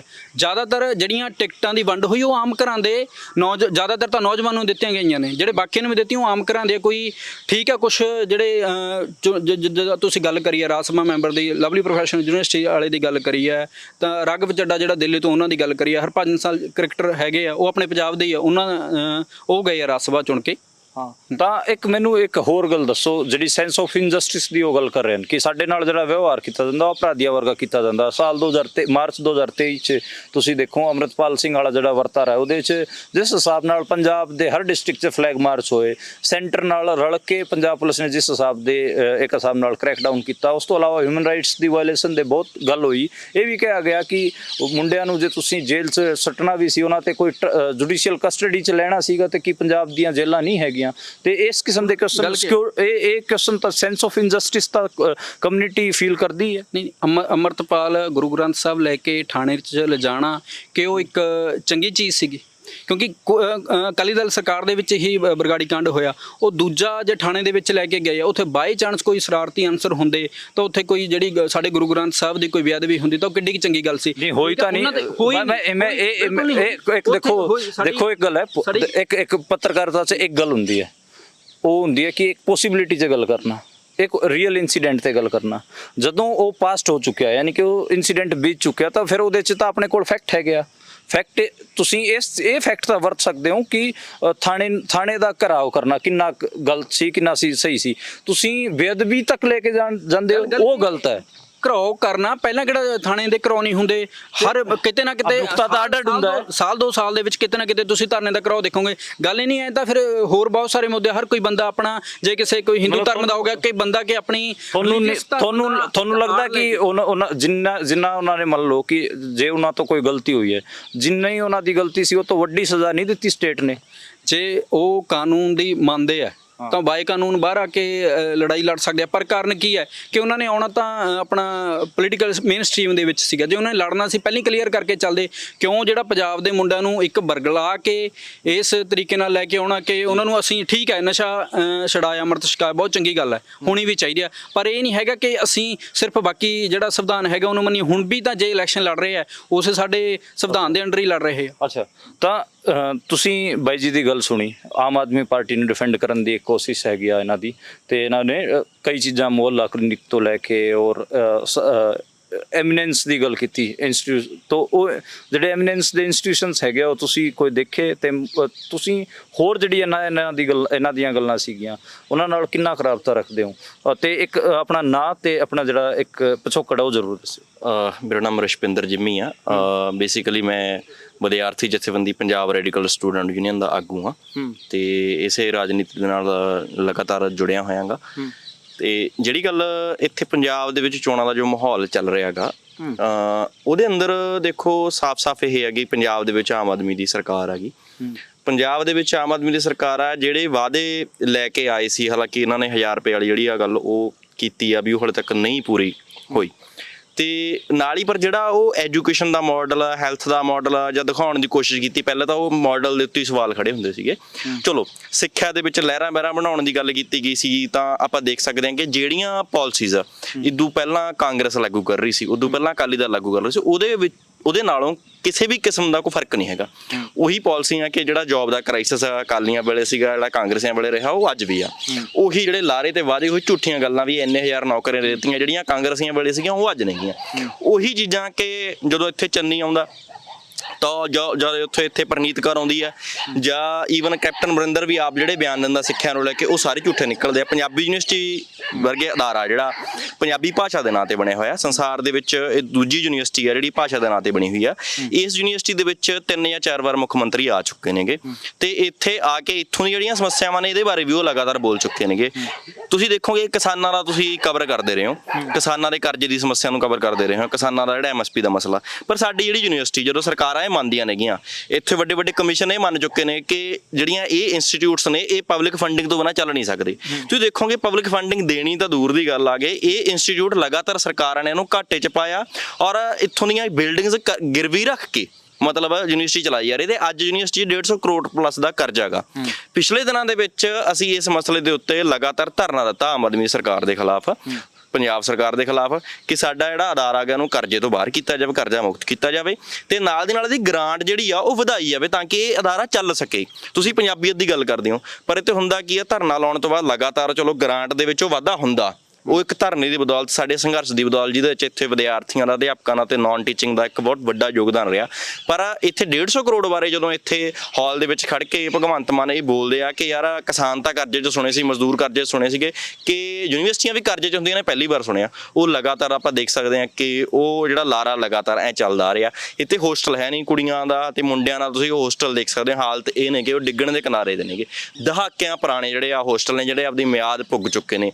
ਹੋਸਟਲ ਬਾਰੇ ਇੱਥੇ ਗੱਲ ਕਰਕੇ ਜਾਂਦੇ ਨੇ ਉਹ ਕਹਿੰਦੇ ਨੇ ਵੀ ਅੱਛਾ ਯਾਰ ਇਹ ਤਾਂ ਪਹਿਲ ਦੇ ਆਧਾਰ ਤੇ ਹੋਊਗਾ ਤੇ ਉਹ ਸਾਰੀਆਂ ਚੀਜ਼ਾਂ ਮਤਲਬ ਉਵੇਂ ਦੀਆਂ ਉਵੇਂ ਹੀ ਨਹੀਂ ਗਈਆਂ ਜਿਹੜੀਆਂ ਅਸੀਂ ਪਹਿਲਾਂ ਦੀਆਂ ਸਰਕਾਰਾਂ ਤੋਂ ਦੇਖਦੇ ਸੀਗੇ ਕਿ ਯਾਰ ਇਹ ਹੁਣ ਕੋਈ ਬਦਲਾਅ ਲੈ ਕੇ ਆਉਣਗੇ ਜਾਂ ਕਰਨਗੇ ਜਾਂ ਲੋਕਾਂ ਨੂੰ ਜੋ ਉਮੀਦ ਸੀਗੀ ਉਹ ਸਾਰਾ ਕੁਝ ਉਵੇਂ ਆਪਾਂ ਥੋੜਾ ਘੇਰੇ ਨੂੰ ਵਧਾ ਕੇ ਦੇਖੀਏ ਕਿਉਂ ਦਿੱਕਤ ਹੁੰਦੀ ਹੈ ਇੱਕ ਯੂਨੀਵਰਸਿਟੀ ਵਿਦਿਆਰਥੀ ਦੀ ਕਿ ਉਹ 3 ਕਿਲੋਮੀਟਰ ਦੇ ਘੇਰੇ ਨੂੰ ਹੀ ਉਹ ਆਪਣੀ ਦੁਨੀਆ ਸਮਝ ਲੈਂਦਾ ਹੈ ਪਰ ਪੰਜਾਬ ਦੀ ਆਪਾਂ ਜੇ ਓਵਰਆਲ ਗੱਲ ਕਰੀਏ ਪੰਜਾਬ 'ਚ ਤੁਹਾਨੂੰ ਕੀ ਲੱਗ ਰਿਹਾ ਇਹ ਖਾਸ ਕਰ ਮਾਲਵੇ 'ਚ ਜਿਹੜਾ ਇਲੈਕਸ਼ਨਾਂ 'ਚ ਆਪਾਂ ਨੂੰ ਟ੍ਰੈਂਡ ਦੇਖਣ ਨੂੰ ਮਿਲ ਰਿਹਾ ਸਾਰੀਆਂ ਥਾਵਾਂ ਤੇ ਟ੍ਰਾਇੰਗੂਲਰ ਫਾਈਟ ਵੀ ਹੈ ਕਈ ਥਾਵਾਂ ਤੇ ਜਿਹੜੇ ਅੱਡ-ਅੱਡ ਕਿਸਮ ਦੇ ਚਿਹਰੇ ਹੈਗੇ ਆ ਉਹ ਲੀਡ ਲੈ ਰਹੇ ਹਨ ਉਹਦਾ ਜੇ ਵਿਸ਼ਲੇਸ਼ਣ ਕਰਨਾ ਹੋਵੇ ਕਿ ਇਹ 2022 'ਚ ਆਮ ਆਦਮੀ ਪਾਰਟੀ ਸਰਕਾਰ ਐਡਾ ਸਾਰਾ ਕੁਝ ਲੈ ਕੇ ਆਈ ਸੀ ਬਦਲਾਅ ਦਾ ਨੁਕਤਾ ਸੀਗਾ ਉਹ ਇਸ ਇਲੈਕਸ਼ਨ 'ਚ ਕਿਉਂ ਨਹੀਂ ਦਿਖ ਰਿਹਾ ਤੇ ਲੋਕਾਂ 'ਚ ਕਿਸ ਕਿਸਮ ਦਾ ਗੁੱਸਾ ਤੁਹਾਨੂੰ ਮਹਿਸੂਸ ਹੋ ਰਿਹਾ ਦੇਖੋ ਇਹ ਆ ਵੀ ਲੋਕਾਂ ਨੇ ਸਾਰੇ ਚਿਹਰੇ ਦੇਖ ਲਏ ਲਗਾਤਾਰ ਮਤਲਬ ਲੋਕਾਂ ਨੇ ਇਹ ਦੇਖਿਆ ਵੀ ਅਕਾਲੀ ਵੀ ਦੇਖੇ ਨੇ ਇੱਥੇ ਕਾਂਗਰਸੀ ਵੀ ਦੇਖੇ ਨੇ ਕਾਂਗਰਸੀ ਲਗਾਤਾਰ ਦੇਖੇ ਆ ਹੁਣ ਬੀਜੇਪੀ ਦੀ ਸਰਕਾਰ ਆ 10 ਸਾਲ ਲੋਕਾਂ ਨੇ ਦੇਖ ਲਿਆ ਕਿ ਜਿਹੜੀਆਂ ਚੀਜ਼ਾਂ ਉਹ ਵਾਅਦੇ ਲੈ ਕੇ ਆਏ ਕਿ ਅਸੀਂ 2 ਕਰੋੜ ਨੌਕਰੀਆਂ ਦੇਵਾਂਗੇ 15-15 ਲੱਖ ਜਿਹਨੂੰ ਬਾਅਦ ਦੇ ਵਿੱਚ ਉਹ ਕਹਿੰਦੇ ਨੇ ਵੀ ਇਹ ਜੁਮਲਾ ਸੀਗਾ ਤੇ ਲੋਕਾਂ ਨੇ ਜੁਮਲੇ ਵਾਲੀ ਵੀ ਸਰਕਾਰ ਦੇਖ ਲਈ ਹਾਲਾਂਕਿ ਪੰਜਾਬ ਨੇ ਉਹ ਚੀਜ਼ ਦੀ ਪਹਿਲ ਕੀਤੀ ਕਿ ਇਹ ਸਰਕਾਰ ਆ ਜਿਹੜੀ ਲਗਾਤਾਰ ਕ੍ਰਸ਼ ਕਰ ਰਹੀ ਸੀ ਲੋਕਾਂ ਦੇ ਹੱਕਾਂ ਨੂੰ ਜਿਹੜੀ ਲਗਾਤਾਰ ਪੱਤਰਕਾਰਾਂ ਨੂੰ ਬੁੱਧੀਜੀਵੀਆਂ ਨੂੰ ਔਰ ਜਿਹੜਾ ਵੀ ਇਹਨਾਂ ਦੇ ਖਿਲਾਫ ਬੋਲਦਾ ਸੀ ਉਹਨਾਂ ਨੂੰ ਜੇਲ੍ਹਾਂ ਸੱਟ ਰਹੀ ਤਾਂ ਪੰਜਾਬ ਨੇ ਪਹਿਲ ਕਰਦਿਆਂ ਹੋਇਆ ਇਹਨਾਂ ਦੇ ਖਿਲਾਫ ਉਹ ਚੱਕਿਆ ਜਦੋਂ ਵੀ ਇਹ ਨੀਤੀਆਂ ਲੈ ਕੇ ਆਏ ਕਿਸਾਨ ਅੰਦੋਲਨ ਦੀ ਸਭ ਤੋਂ ਵੱਡੀ ਉਦਾਹਰਨ ਹੈਗੀ ਤਾਂ 22 ਦੇ ਵਿੱਚ ਵੀ ਆਮ ਆਦਮੀ ਪਾਰਟੀ ਦਾ ਜਿੱਤ ਕੇ ਆਉਣ ਦਾ ਇਹੀ ਰੀਜ਼ਨ ਸੀਗਾ ਕਿ ਲੋਕਾਂ ਨੇ ਮਤਲਬ ਉਹ ਚੀਜ਼ਾਂ ਦੇਖ ਲਈਆਂ ਸੀਗੀਆਂ ਕਿ ਲੋਕਾਂ ਨਾਲ ਕਿਉਂਕਿ ਆਮ ਆਦਮੀ ਪਾਰਟੀ ਹਾਲੇ ਨਹੀਂ ਦੇਖੀ ਸੀਗੀ ਇਸ ਕਰਕੇ ਉਹਨਾਂ ਕੋਲੇ ਜਿਹੜਾ ਇੱਕ ਖਿਲਾਫ ਬਚਿਆ ਸੀਗਾ ਜਿਹੜਾ ਉਹਦੇ ਵਿੱਚ ਲੋਕਾਂ ਨੂੰ ਲੱਗਾ ਵੀ ਠੀਕ ਆ ਹੈਗਾ ਮਤਲਬ ਪਰ ਸਾਨੂੰ ਇਹ ਲੱਗਦਾ ਵੀ ਜਦੋਂ ਹੁਣ ਟ੍ਰਾਇੰਗੂਲਰ ਫਾਈਟਸ ਵੀ ਆਪਾਂ ਦੇਖ ਰਹੇ ਹਾਂ ਕਿ ਇਹਦੇ ਅੰਦਰ ਵੀ ਇਲੈਕਟੋਰਲ ਪੋਲਿਟਿਕਸ ਦੇ ਅੰਦਰ ਮਤਲਬ ਲੋਕਾਂ ਨੂੰ ਇਹ ਲੱਗਦਾ ਵੀ ਠੀਕ ਆ ਵੀ ਹੋ ਸਕਦਾਗਾ ਆ ਵੀ ਹੋ ਸਕਦਾ ਕਿਉਂਕਿ ਤਿੰਨੇ ਪਾਰਟੀਆਂ ਹੁਣ ਲੋਕਾਂ ਨੇ ਦੇਖ ਲਈਆਂ ਨੇ ਪਰ ਸਾਡਾ ਇਹ ਕੰਸਰਨ ਇਹ ਹੈਗਾ ਕਿ ਜਿਹੜਾ ਇਲੈਕਟੋਰਲ ਪੋਲਿਟਿਕਸ ਦੇ ਨਾਲ ਕਿਉਂਕਿ ਤੁਸੀਂ ਤਾਂ ਇਲੈਕਸ਼ਨ ਬਾਈਕਾਟ ਦੀ ਕਾਲ ਦਿੰਨੇ ਆ ਪਰ ਇਲੈਕਟੋਰਲ ਪੋਲਿਟਿਕਸ ਦਾ ਨਾ ਕੋਈ ਚੇਂਜ ਆਉਣ ਨਹੀਂ ਲੱਗਿਆ ਹੈਗਾ ਜੇ ਅੱਜ ਮੋਦੀ ਸੰਸਾਰ ਭਰ ਦੇ ਵਿੱਚ ਆਪਦੀਆਂ ਧੱਕੜ ਨੀਤੀਆਂ ਔਰ ਧੱਕੜ ਤਰੀਕੇ ਨਾਲ ਅੱਗੇ ਵਧਣ ਲਈ ਮਸ਼ਹੂਰ ਆ ਤਾਂ ਉਹ ਧੱਕੜ ਨੀਤੀਆਂ ਨੂੰ ਮੋੜਾ ਦਿੱਤਾ ਗਿਆ ਉਹ ਕਿਸੇ ਇਲੈਕਟੋਰਲ ਪੋਲਿਟਿਕਸ ਜਾਂ ਕਿਸੇ ਇੱਕ ਸਟੇਟ ਦੇ ਵਿੱਚੋਂ ਕੋਈ ਸਰਕਾਰ ਜਿੱਤ ਗਈ ਉਹਨੇ ਪਿਛਲ ਮੋੜਾ ਦਿੱਤਾ ਉਹ ਨਹੀਂ ਹੋਇਆ ਇਹ ਪਿਛਲ ਮੋੜਾ ਦੇ ਕਾਨੂੰਨਾਂ ਨੂੰ 3 ਕਾਨੂੰਨਾਂ ਨੂੰ ਦਿੱਤਾ ਗਿਆ ਤਾਂ ਉਹ ਸਿਰਫ ਸੰਘਰਸ਼ ਦੇ ਬਦੌਲਤ ਦਿੱਤਾ ਗਿਆ ਇਹ ਮੈਂ ਤੁਹਾਡੀ ਗੱਲ ਨਾਲ ਸਹਿਮਤ ਹਾਂ ਕਿ ਜਿਹੜਾ 3 ਖੇਤੀ ਕਾਨੂੰਨ ਹੈਗਾ ਉਹ ਇਲੈਕਟੋਰਲ ਪੋਲਿਟਿਕਸ ਨਾਲ ਨਹੀਂ ਬਲਕਿ ਇੱਕ ਸੰਘਰਸ਼ ਦੀ ਰਾਜਨੀਤੀ ਕਰਕੇ ਹੀ ਉਹ ਪਿੱਛੇ ਗਏ ਨੇ ਪਿੱਛੇ ਉਹਨਾਂ ਨੇ ਮੋੜਾ ਪਾਇਆ ਤੁਸੀਂ ਮੋਦੀ ਰਿਜ਼ੀਮ ਨੂੰ ਕਿਵੇਂ ਦੇਖਦੇ ਹੋ ਇਹਦੇ 'ਚ ਜੇ ਆਪਾਂ ਗੱਲ ਕਰੀਏ ਕਿ ਮੋਦੀ ਰਿਜ਼ੀਮ 2014 ਤੋਂ ਬਾਅਦ ਜੇ ਅੱਜ ਤੱਕ ਆਪਾਂ ਗੱਲ ਕਰ ਰਹੇ ਹਾਂ ਪੰਜਾਬ 'ਚ ਜਦੋਂ ਗੱਲ ਕਰਦੇ ਹਾਂ ਤਾਂ ਮੋਦੀ ਦੀ ਕ੍ਰੈਡੀਬਿਲਿਟੀ ਬਿਲਕੁਲ ਨਹੀਂ ਬਚੀ ਹੈ ਹਰਿਆਣੇ 'ਚ ਮੋਦੀ ਦੀ ਕੋਈ ਕ੍ਰੈਡੀਬਿਲਿਟੀ ਨਹੀਂ ਬਚੀ ਮੈਂ ਉੱਥੋਂ ਹੁੰਦਾ ਇਹਦੇ 'ਚ ਕਿਹੜੇ ਇਵੈਂਟ ਸੀਗੇ ਜਿਹੜੇ ਕਿ ਮਤਲਬ ਰਿਮਾਰਕੇਬਲ ਰਹੇ ਜਿਨ੍ਹਾਂ ਨੇ ਨਰਿੰਦਰ ਮੋਦੀ ਦੀ ਸਾਰੀ ਜਿਹੜੀ ਇੱਕ ਆਪਾਂ ਕਹੀਏ ਕਿ ਉਹਦੀ ਪੋਪੂਲੈਰਿਟੀ ਸੀ ਉਹ ਪੰਜਾਬ ਹਰਿਆਣੇ 'ਚ ਖਾਸ ਕਰ ਉਹਦਾ ਘਾਣ ਕਰਤਾ ਪੂਰੇ ਮੁਲਕ ਭਰ 'ਚ ਵੀ ਜਿਹੜਾ ਇਲੈਕਸ਼ਨ ਹੈ ਉਹ ਇਸ ਕਿਸਮ ਦਾ ਹੋ ਰੱਖਿਆ ਕਿ ਮੋਦੀ ਵਰਸਸ ਜਨਤਾ ਜਾਂ ਮਤਲਬ ਇੱਥੇ ਇਸ ਵਾਰ ਇਸ ਚੋਣ 'ਚ ਮੈਂ ਪੂਰੇ ਮੁਲਕ 'ਚ ਘੁੰਮ ਰਿਹਾ ਸੀਗਾ ਸਾਰੇ ਲੱਗ ਰਿਹਾ ਸੀਗਾ ਕਿ ਮੋਦੀ ਦੇ ਖਿਲਾਫ ਜਨਤਾ ਲੜ ਰਹੀ ਹੈ ਚਾਹੇ ਤਾਂ ਮੈਨੂੰ 2 ਕਿਸਮ ਦੇ ਸਪੋਰਟਰ ਮਿਲਦੇ ਸੀਗੇ ਚਾਹੇ ਤਾਂ ਮੋਦੀ ਦਾ ਵਿਰੋਧੀ ਜਾਂ ਫਿਰ ਮੋਦੀ ਦਾ ਸਪੋਰਟਰ ਤੀਜੇ ਕਿਸਮ ਦਾ ਕੋਈ ਆਪਾਂ ਨੂੰ ਕੋਈ ਸਕੋਪ ਹੀ ਨਹੀਂ ਦਿਖਿਆ ਮੈਨੂੰ ਤੇ ਇਹ ਜਿਹੜਾ ਸਾਰਾ ਕੁਝ ਇੱਥੋਂ ਤੱਕ ਪਹੁੰਚਿਆ ਮਾਮਲਾ ਉਹ ਡਿਸਕ੍ਰੈਡਿਟ ਮੋਦੀ ਨੂੰ ਜਿੰਨਾ ਕੀਤਾ ਗਿਆ ਉਹਦੇ 'ਚ ਕਿਹੜੇ ਰਿਮਾਰਕੇਬਲ ਪੁਆਇੰਟਸ ਤੁਸੀਂ ਦੇਖਦੇ ਹੋ ਦੇਖੋ ਇੱਕ ਤਾਂ ਮੇਰਾ ਨਾਮ ਮਨਦੀਪ ਸਿੰਘ ਹੈ ਮੈਂ ਇੱਥੇ PhD ਦਾ ਸਟੂਡੈਂਟ ਹਾਂ ਤੇ ਪੰਜਾਬ ਸਟੂਡੈਂਟਸ ਯੂਨੀਅਨ PSU ਦਾ ਜਨਰਲ ਸਕੱਤਰ ਹਾਂ ਜਿਹੜਾ ਤੁਸੀਂ ਪੁਆਇੰਟ ਉਠਾਇਆ ਹੈਗਾ ਮੋਦੀ ਦਾ ਇੱਕ ਕਲਟ ਹੈ ਜਿਹੜਾ ਉਹ ਖੜਾ ਕੀਤਾ ਗਿਆ 2014 ਤੱਕ ਕਿ ਮੋਦੀ ਇੱਕ ਅਲਟੀਮੇਟ ਪਰਸਨ ਇੱਕ ਵਿਅਕਤੀ ਕੇਂਦਰਿਤ ਸਿਆਸਤ ਦੇ ਵਿੱਚ ਇੱਕ ਕਲਟ ਖੜਾ ਕੀਤਾ ਗਿਆ ਜੋ ਉਹਦੀ ਛਵੀ ਇੱਕ ਤਰ੍ਹਾਂ ਨਾਲ ਬਣਾਈ ਗਈ ਕਿ ਇੱਕ ਬਹੁਤ ਜ਼ਬਰਦਸਤ ਲੋਹ ਪੁਰਸ਼ ਹੈ ਇਹ ਕਿਸ ਤਰ੍ਹਾਂ ਦਾ ਬੰਦਾ ਹੈਗਾ ਜਿਹੜਾ ਆਮ ਨਾਰਮਲ ਨਹੀਂ ਹੈਗਾ ਬਾਕੀ ਲੀਡਰਸ਼ਿਪ ਕੁਛ ਨਹੀਂ ਹੈ ਹੁਣ ਕਿਸਾਨ ਘੋਲ ਤੱਕ ਜਿਹੜਾ ਇੱਕ BJP ਦੀ ਜਿਹੜੀ ਸਿਆਸਤ ਹੈ ਇੱਕ ਡਿਜ਼ਾਈਨ ਆ ਪੂਰੇ ਦਾ ਪੂਰਾ ਉਹਦੇ 'ਚ ਕੀ ਹੈ ਕਿ ਜਿਹੜੀ ਸਟੇਟ ਦੇ ਵਿੱਚ ਜਿੱਥੇ ਜਿਸ ਤਰ੍ਹਾਂ ਦੀ ਪੋਲਰਾਈਜੇਸ਼ਨ ਉਹਨੂੰ ਕ੍ਰੀਏਟ ਕੀਤਾ ਗਿਆ ਈਸਟ ਦੇ ਵਿੱਚ ਹੋਰ ਤਰ੍ਹਾਂ ਦਾ ਕੀਤਾ ਗਿਆ ਨਾਰਥ ਦੇ ਵਿੱਚ ਹੋਰ ਹੈ ਸਾਊਥ ਜਿੱਥੇ ਜੋ ਹੈਗਾ ਉਹ ਕੀਤਾ ਗਿਆ ਪਰ ਇਹ ਜਿਹੜਾ ਇਹਨਾਂ ਦਾ ਇੱਕ ਹਿੰਦੂ RSS ਦਾ ਜਿਹੜਾ ਕੱਟੜ ਇੱਕ ਰਾਜ ਜਿਹੜੀ ਇਹ ਗੱਲ ਕਰਦੇ ਆ ਉਹਨੂੰ ਜਦੋਂ ਲੈ ਕੇ ਜਾ ਰਿਹਾ ਤਾਂ ਇਹਦਾ ਜਿਹੜਾ ਹਰਿਆਣਾ ਪੰਜਾਬ 'ਚ ਜਿਹੜਾ ਮੋਦੀ ਦਾ ਤਲਿਸਮ ਜਾਂ ਉਹ ਇੱਕ ਉਹ ਜਿਹੜੀ ਟੁੱਟੀ ਹੈਗੀ ਹੈ ਤਾਂ ਉਹਦੇ ਵਿੱਚ ਵੱਡਾ ਕੰਟਰੀਬਿਊਸ਼ਨ ਕਿਸਾਨ ਘੋਲ ਦਾ ਹੈਗਾ CNRC ਦੇ ਅੰਦੋਲਨ ਨੂੰ ਵੀ ਮੰਨਦੇ ਜਿਹੜੇ ਮੁਸਲਮਾਨ ਬਿਲਕੁਲ ਮੰਨਦੇ ਆ CNA ਜਿਹੜਾ NRC ਹੈ ਜਿਹੜਾ ਤੇ CAA ਹੈਗਾ ਉਹਦੇ ਖਿਲਾਫ ਜਿਹੜਾ ਇੱਕ ਮੁਸਲਮਾਨ ਭਾਈਚਾਰਾ ਦਿੱਲੀ ਦੇ ਵਿੱਚ ਬੈਠਾ। ਤੇ ਸਟੂਡੈਂਟ ਮੂਵਮੈਂਟ 2016 ਤੋਂ ਬਾਅਦ ਅਸੀਂ ਦੇਖਿਆ ਸੀਗਾ ਕਿ ਕੈਂਪਸਾਂ 'ਚ ਸਟੂਡੈਂਟ ਪੋਲਿਟਿਕਸ ਹੋਇਆ। ਅਸੀਂ ਖੁਦ ਦਿੱਲੀ ਵੀ ਇਨਵੋਲਵ ਹੋਏ ਸੀਏ ਦੇ ਇਸ਼ੂ ਤੇ, ਪਰ ਇੱਥੇ ਕੈਂਪਸ ਦੇ ਵਿੱਚ ਵੀ ਸੋਲਿਡੈਰਿਟੀ ਦੇ ਵਿੱਚ ਕੀਤਾ ਗਿਆ। ਉਹ ਵੀ ਬਹੁਤ ਟਰਨਿੰਗ ਪੁਆਇੰਟ ਆ, ਜਿਹਨੇ ਇਹ ਐਕਸਪੋਜ਼ ਕੀਤਾ ਕਿ ਜਿਹੜੀ ਇਹ ਬੀਜੇਪੀ ਜਾਂ ਆਰਐਸ ਜਾਂ ਮੋਦੀ ਇਹ ਜਿਹੜਾ ਹੈਗਾ ਇਹ ਤੁਹਾਡੇ ਸਿਟੀਜ਼ਨਸ ਰਾਈਟਸ ਦੇ ਉੱਪਰ ਵੀ ਅਟੈਕ ਕਰੂਗਾ। ਇਹ ਚੀਜ਼ ਨੇ ਇਹਨੂੰ ਟਰਨਿੰਗ ਪੁਆਇੰਟ 'ਚ ਲਿਆਂਦਾ ਹੈਗਾ। ਈਵਨ ਨੋਟਬੰਦੀ ਦੇ ਡਿਸੀਜਨ ਨੇ ਵੀ ਇਸ ਚੀਜ਼ ਲੋਕਾਂ ਦੇ ਇੱਕ ਜਿਸ ਤਰੀਕੇ ਨਾਲ ਇਕਨੋਮਿਕਲੀ ਉਹ ਲੋਕਾਂ ਦਾ ਇੱਕ ਪੂਰੇ ਦਾ ਪੂਰਾ ਸਿਸਟਮ ਹਿੱਲਿਆ, ਲੋਕਾਂ ਦਾ ਨੁਕਸਾਨ ਹੋਇਆ, ਉਹਨੇ ਵੀ ਇਸ ਚੀਜ਼ ਨੂੰ ਕੀਤਾ। ਪਰ ਪੋਲੀਟੀਕਲ ਕੁਐਸਚਨ ਤੇ ਜ਼ਿਆਦਾ ਕੇਂਦਰਿਤ ਜੇ ਦੇਖੀਏ ਸੀਏ ਐਨਆਰਸੀ ਦਾ ਇਸ਼ੂ, ਉਸ ਤੋਂ ਬਾਅਦ ਕਿਸਾਨ ਕੋਲ ਜਿਹੜਾ ਦੀ ਮੂਵਮੈਂਟ ਹੈਗੀ ਹੈ, ਇਹਨਾਂ ਨੇ ਮੋਦੀ ਦਾ ਜਿਹੜਾ ਪੂਰੀ ਤਰ੍ਹਾਂ ਈਵਨ ਜਿਹੜੀ ਸਟੂਡੈਂਟ ਮੂਵਮੈਂਟ ਵੀ ਜਿਹੜੀ ਰਾਈਜ਼ਿੰਗ ਦੇ ਵਿੱਚ ਆਈ ਹੈ, ਚਾਹੇ ਉਹ ਜਾਮੀਆ ਯੂਨੀਵਰਸਿਟੀ ਦੇ ਵਿੱਚ ਆਈ ਹੈ, ਚਾਹੇ ਹਿਜਾਬ ਦੇ ਇਸ਼ੂ ਦੇ ਉੱਪਰ ਕਰਨਾਟਕਾ ਦੇ ਵਿੱਚ ਇਸ਼ੂ ਹੋਇਆ, ਜਾਂ ਦਿੱਲੀ ਜੇਐਨਯੂ ਯੂਨੀਵਰਸਿਟੀ ਦੀ ਮੂਵਮੈਂਟ ਹੈ। ਪੰਜਾਬ ਦੀ ਮੂਵਮੈਂਟ ਉਨੀ ਕਵਰ ਨਾ ਵੀ ਹੋਈ ਹੋਵੇ ਪਰ ਸਿਗਨੀਫੀਕੈਂਟ ਮੂਵਮੈਂਟ ਹੈ ਕਿ ਚੰਡੀਗੜ੍ਹ ਯੂਨੀਵਰਸਿਟੀ ਨੂੰ ਜਦੋਂ ਦਿੱਲੀ ਦੇ ਹਵਾਲੇ ਕੀਤਾ ਜਾ ਰਿਹਾ ਸੀ ਉਹਦੇ ਖਿਲਾਫ ਇੱਕ ਮੂਵਮੈਂਟ ਉੱਠਦੀ ਹੈ। ਤਾਂ ਇਹ ਜਿਹੜੀਆਂ ਪੀਪਲਸ ਮੂਵਮੈਂਟ ਨੇ ਇਹਨਾਂ ਨੇ ਉਹਦੀ ਜਿਹੜੀ ਛਵੀ ਉਹ ਹੈਗੀ ਹੈ ਕਿ ਉਹਨੂੰ ਭੰਨਿਆ। ਦੂਸਰਾ ਇੱਕ ਹੋਰ ਹੈਗਾ ਮੀਡੀਆ ਦਾ, ਮੈਂ ਇੱਕ ਜ਼ਰੂਰ ਜ਼ਿਕਰ ਕਰਨਾ ਚਾਹਾਂ ਕਿ ਇੱਕ ਉਹ ਮੀਡੀਆ ਹੈਗਾ ਜਿਹੜਾ ਕਾਰਪੋਰੇਟ ਦਾ ਵੱਲੋਂ ਫੰਡਿੰਗ ਮੀਡੀਆ ਹੈਗਾ, ਜਿਹਨੂੰ ਗੋਦੀ ਮੀਡੀਆ ਕਹਿੰਦੇ ਆ। ਇੱਕ ਅਲਟਰਨੇਟਿਵ ਮੀਡੀਆ ਦੀ ਸਪੇਸ ਪੈਦਾ ਹੋਈ ਹੈ ਜਿਹੜੀ ਸੋਸ਼ਲ ਮੀਡੀਆ 'ਚ ਪੈਦਾ ਹੋਈ ਹੈ। ਚਲੋ ਮੀਡੀਆ ਦੀ ਤਾਰੀਫ ਨਾ ਹੀ ਕਰੂੰ ਤਾਂ ਵਧੀਆ ਹੈ, ਸਾਡੇ ਪੱਤਰਕਾਰਾਂ ਦੇ ਹਾਲ ਮਾੜੇ ਹੀ ਹੈ। ਪਰ ਮੈਂ ਤੁਹਾਡੇ ਤੋਂ ਇੱਕ ਹੋਰ ਕੁਐਸਚਨ ਪੁੱਛਣਾ ਚਾਹੁੰਦਾ, ਉਹ ਥੋੜਾ ਪੋਲੀਟੀਕਲ ਕੁਐਸਚਨ ਹੈ। ਤੁਸੀਂ ਲੈਫਟ ਤੋਂ ਆਉਂਦੇ ਹੋ, ਲੈਫਟ ਦੀ ਇੱਕ ਪੂਰੀ ਆਪਾਂ ਇਹ ਕਿਹਾ ਜਾਂਦਾ ਕਿ ਲੈਫਟ 'ਚ ਤਾਂ ਬਹੁਤ ਇੰਟੈਲੈਕਚੁਅਲ ਬੰਦੇ ਹੁੰਦੇ ਆ ਕਿ ਪੰਜਾਬ 'ਚ ਜੋ ਕੁਝ ਚੱਲ ਰਿਹਾ ਹੈ ਇਲੈਕਸ਼ਨਾਂ ਦੌਰਾਨ, ਜੇ ਇਹਨੂੰ ਥਿਓਰਾਈਜ਼ ਕਰਨਾ ਹੋਵੇ, ਫਰੀਦਕੋਟ 'ਚ ਉਭਾਰ ਪੰਥਕ ਪੋਲਿਟਿਕਸ ਦਾ ਖਡੂਰ ਸਾਹਿਬ ਦੇ ਉਭਾਰ ਪੰਥਕ ਪੋਲਿਟਿਕਸ ਦਾ, ਸੰਗਰੂਰ ਇਹ ਟ੍ਰੈਡੀਸ਼ਨਲ ਪੰਥਕ ਪੋਲਿਟਿਕਸ ਨਹੀਂ ਹੈ। ਇਹ ਵੀ ਆਪਾਂ ਨੂੰ ਪਤਾ ਹੈ ਕਿ ਉਹਨਾਂ ਕੋਲ ਜਿਹੜੇ ਨੁਕਤੇ ਹੈਗੇ ਆ ਉਹ ਉਸ ਤੋਂ ਜ਼ਿਆਦਾ ਹੈਗੇ ਆ। ਤੇ ਜਿਹੜੀ ਅਕਾਲੀ ਦਲ ਸ਼੍ਰੋਮਣੀ ਅਕਾਲੀ ਦਲ ਜਿਹੜੀ ਬਾਦਲ ਗੁੱਟ ਹੈ, ਇਹ ਤੋਂ ਜ਼ਿਆਦਾ ਵੱਡੇ ਉਹਨਾਂ ਕੋਲ ਨੁਕਤੇ ਹੈਗੇ ਆ, ਚੀਜ਼ਾਂ ਬਾਰੇ ਗੱਲ ਕਰਨ ਦੀ ਕੋਸ਼ਿਸ਼ ਕਰਦੇ ਹੈਗੇ ਉਹ। ਇਹ ਸਾਰੇ ਉਭਾਰ ਨੂੰ, ਤੇ ਇਸ ਤੋਂ ਇਲਾਵਾ ਕਈ ਸੀਟਾਂ ਤੇ ਕਾਂਗਰਸ ਦਾ ਵੀ ਉਭਾਰ ਹੈ, ਆਮ ਆਦਮੀ ਪਾਰਟੀ ਹਜੇ ਵੀ ਬਹੁਤ ਸਾਰੀ ਸੀਟਾਂ ਤੇ ਲੀਡ ਲਈ ਜਾਂਦੀ ਹੈ। ਇਹ ਸਾਰੇ ਜਿਸ ਇਲੈਕਟੋਰਲ ਸਿਸਟਮ 'ਚ ਜੋ ਕੁਝ ਵਾਪਰ ਰਿਹਾ, ਜਿਸ ਕਿਸਮ ਦਾ ਨੌਜਵਾਨਾਂ 'ਚ ਇਹ ਸਾਰਾ ਰੁਝਾਨ ਬਣ ਰਿਹਾ, ਇਹਨੂੰ ਜੇ ਤੁਸੀਂ ਲੈਫਟ ਵਾਲੇ ਕਿਵੇਂ ਥਿਓਰਾਈਜ਼ ਕਰੋਗੇ? ਫਿਰ ਮੈਂ ਹਾਲਾਂਕਿ ਪੰਥਕ ਕੋਈ ਬੰਦਾ ਨਹੀਂ ਹੈ ਇੱਥੇ, ਪਰ ਮੈਂ ਪੰਥਕ ਪੋਲਿਟਿਕਸ ਜਿਵੇਂ ਥਿਓਰਾਈਜ਼ ਕਰ ਰਹੀ ਹੈ ਉਹਦੇ ਬਾਰੇ ਵੀ ਮੈਂ ਗੱਲ ਕਰਾਂਗਾ। ਦੇਖੋ, ਇੱਕ ਗੱਲ ਸਮਝਣੀ ਚਾਹੀਦੀ ਹੈ ਕਿ ਇਹਦੇ ਵਿੱਚ ਜੇ ਆਪਾਂ ਥੋੜੀ ਜੀ ਗੱਲ ਆਮ ਆਦਮੀ ਦੀ ਵੀ ਦੇਖ ਲਈਏ, ਦੇਖੋ ਜਿਹੜਾ ਕਿਰਦਾਰ ਦੀ ਗੱਲ ਹੈ, ਇੰਟੈਲੈਕਟ ਦੀ ਗੱਲ ਹੈਗੀ ਹੈ, ਸਾਡਾ ਸੀਐਮ ਵੀ ਇੱਕ ਹਲਕੇ ਬੌਧਿਕਤਾ ਦਾ ਬੰਦਾ ਹੈਗਾ, ਮੀਡੀਓਕ੍ਰੇਸੀ ਦਾ ਸ਼ਿਕਾਰ। ਹਾਂ, ਜਿਹੜੀ ਉਹ ਬੌਧਿਕਤਾ ਦੀ ਕੰਗਾਲੀ ਦਾ ਸ਼ਿਕਾਰ ਹੋਣਾ, ਇਹਦੇ 'ਚ ਲੀਡਰਸ਼ਿਪ ਦਾ ਜਿਹੜਾ ਇਹ ਕ੍ਰਾਈਸਿਸ ਆਉਣਾ। ਇਸੇ ਤਰ੍ਹਾਂ ਜਿਹੜੀ ਪੰਥਕ ਰਜੀਮ ਦੇ ਵਿੱਚ ਜਿਹੜਾ ਪੰਥਕ ਮੁੱਦੇ ਨੇ, ਦੇਖੋ ਬਾਦਲਾਂ ਨੇ ਐਸਜੀਪੀਸੀ, ਸਾਡੇ ਅਕਾਲ ਤਖਤ ਸਾਹਿਬ ਦਾ ਜਿਹੜੀ ਲੈਗੇਸੀ ਹੈਗੀ ਹੈ ਇੱਕ, ਜਿਹੜਾ ਉੱਥੇ ਵੀ ਜਿਹੜਾ ਇੱਕ ਕ੍ਰਾਈਸਿਸ ਆਉਣਾ, ਉਹਨਾਂ ਮੁੱਦਿਆਂ ਨੂੰ ਪੰਥਕ ਸਭਾ ਦੇ ਵਿੱਚ ਐਡਰੈਸ ਨਾ ਕਰਨਾ, ਜਾਂ ਉਹ ਜਿਹੜਾ ਕ੍ਰਾਈਸਿਸ ਹੈ ਉਹਨੇ ਇੱਕ ਸਪੇਸ ਪੈਦਾ ਕੀਤੀ। ਇਹਦੇ ਨਾਲ ਹੀ ਸਾਡੇ ਪੰਜਾਬ ਦੀ ਇੱਕ ਹਿਸਟਰੀ ਹੈਗੀ ਹੈ ਜੋ ਦਿੱਲੀ ਨਾਲ ਸਾਡੀ ਇੱਕ ਪਿੱਛੋਂ ਤੋਂ ਲੈ ਕੇ ਕੰਟਰਾਡਿਕਸ਼ਨ ਲਗਾਤਾਰ ਪਈ ਹੈ। ਉਹਦੇ ਵਿੱਚ ਵੀ ਪੰਜਾਬੀਆਂ ਦੇ ਮਨ 'ਚ ਹਮੇਸ਼ਾ ਇੱਕ ਇਹ ਆਉਂਦਾ ਹੈਗਾ ਕਿ ਸਾਡੇ ਨਾਲ ਜਿਹੜਾ ਜਸਟਿਸ ਜਿਹੜਾ ਹੈਗਾ, ਜਾਂ ਪੰਜਾਬ ਨੂੰ ਉਸ ਤਰ੍ਹਾਂ ਟਰੀਟ ਨਹੀਂ ਕੀਤਾ ਜਾਂਦਾ ਜਿਹਦਾ ਇਹ ਹੱਕਦਾਰ ਹੈਗਾ।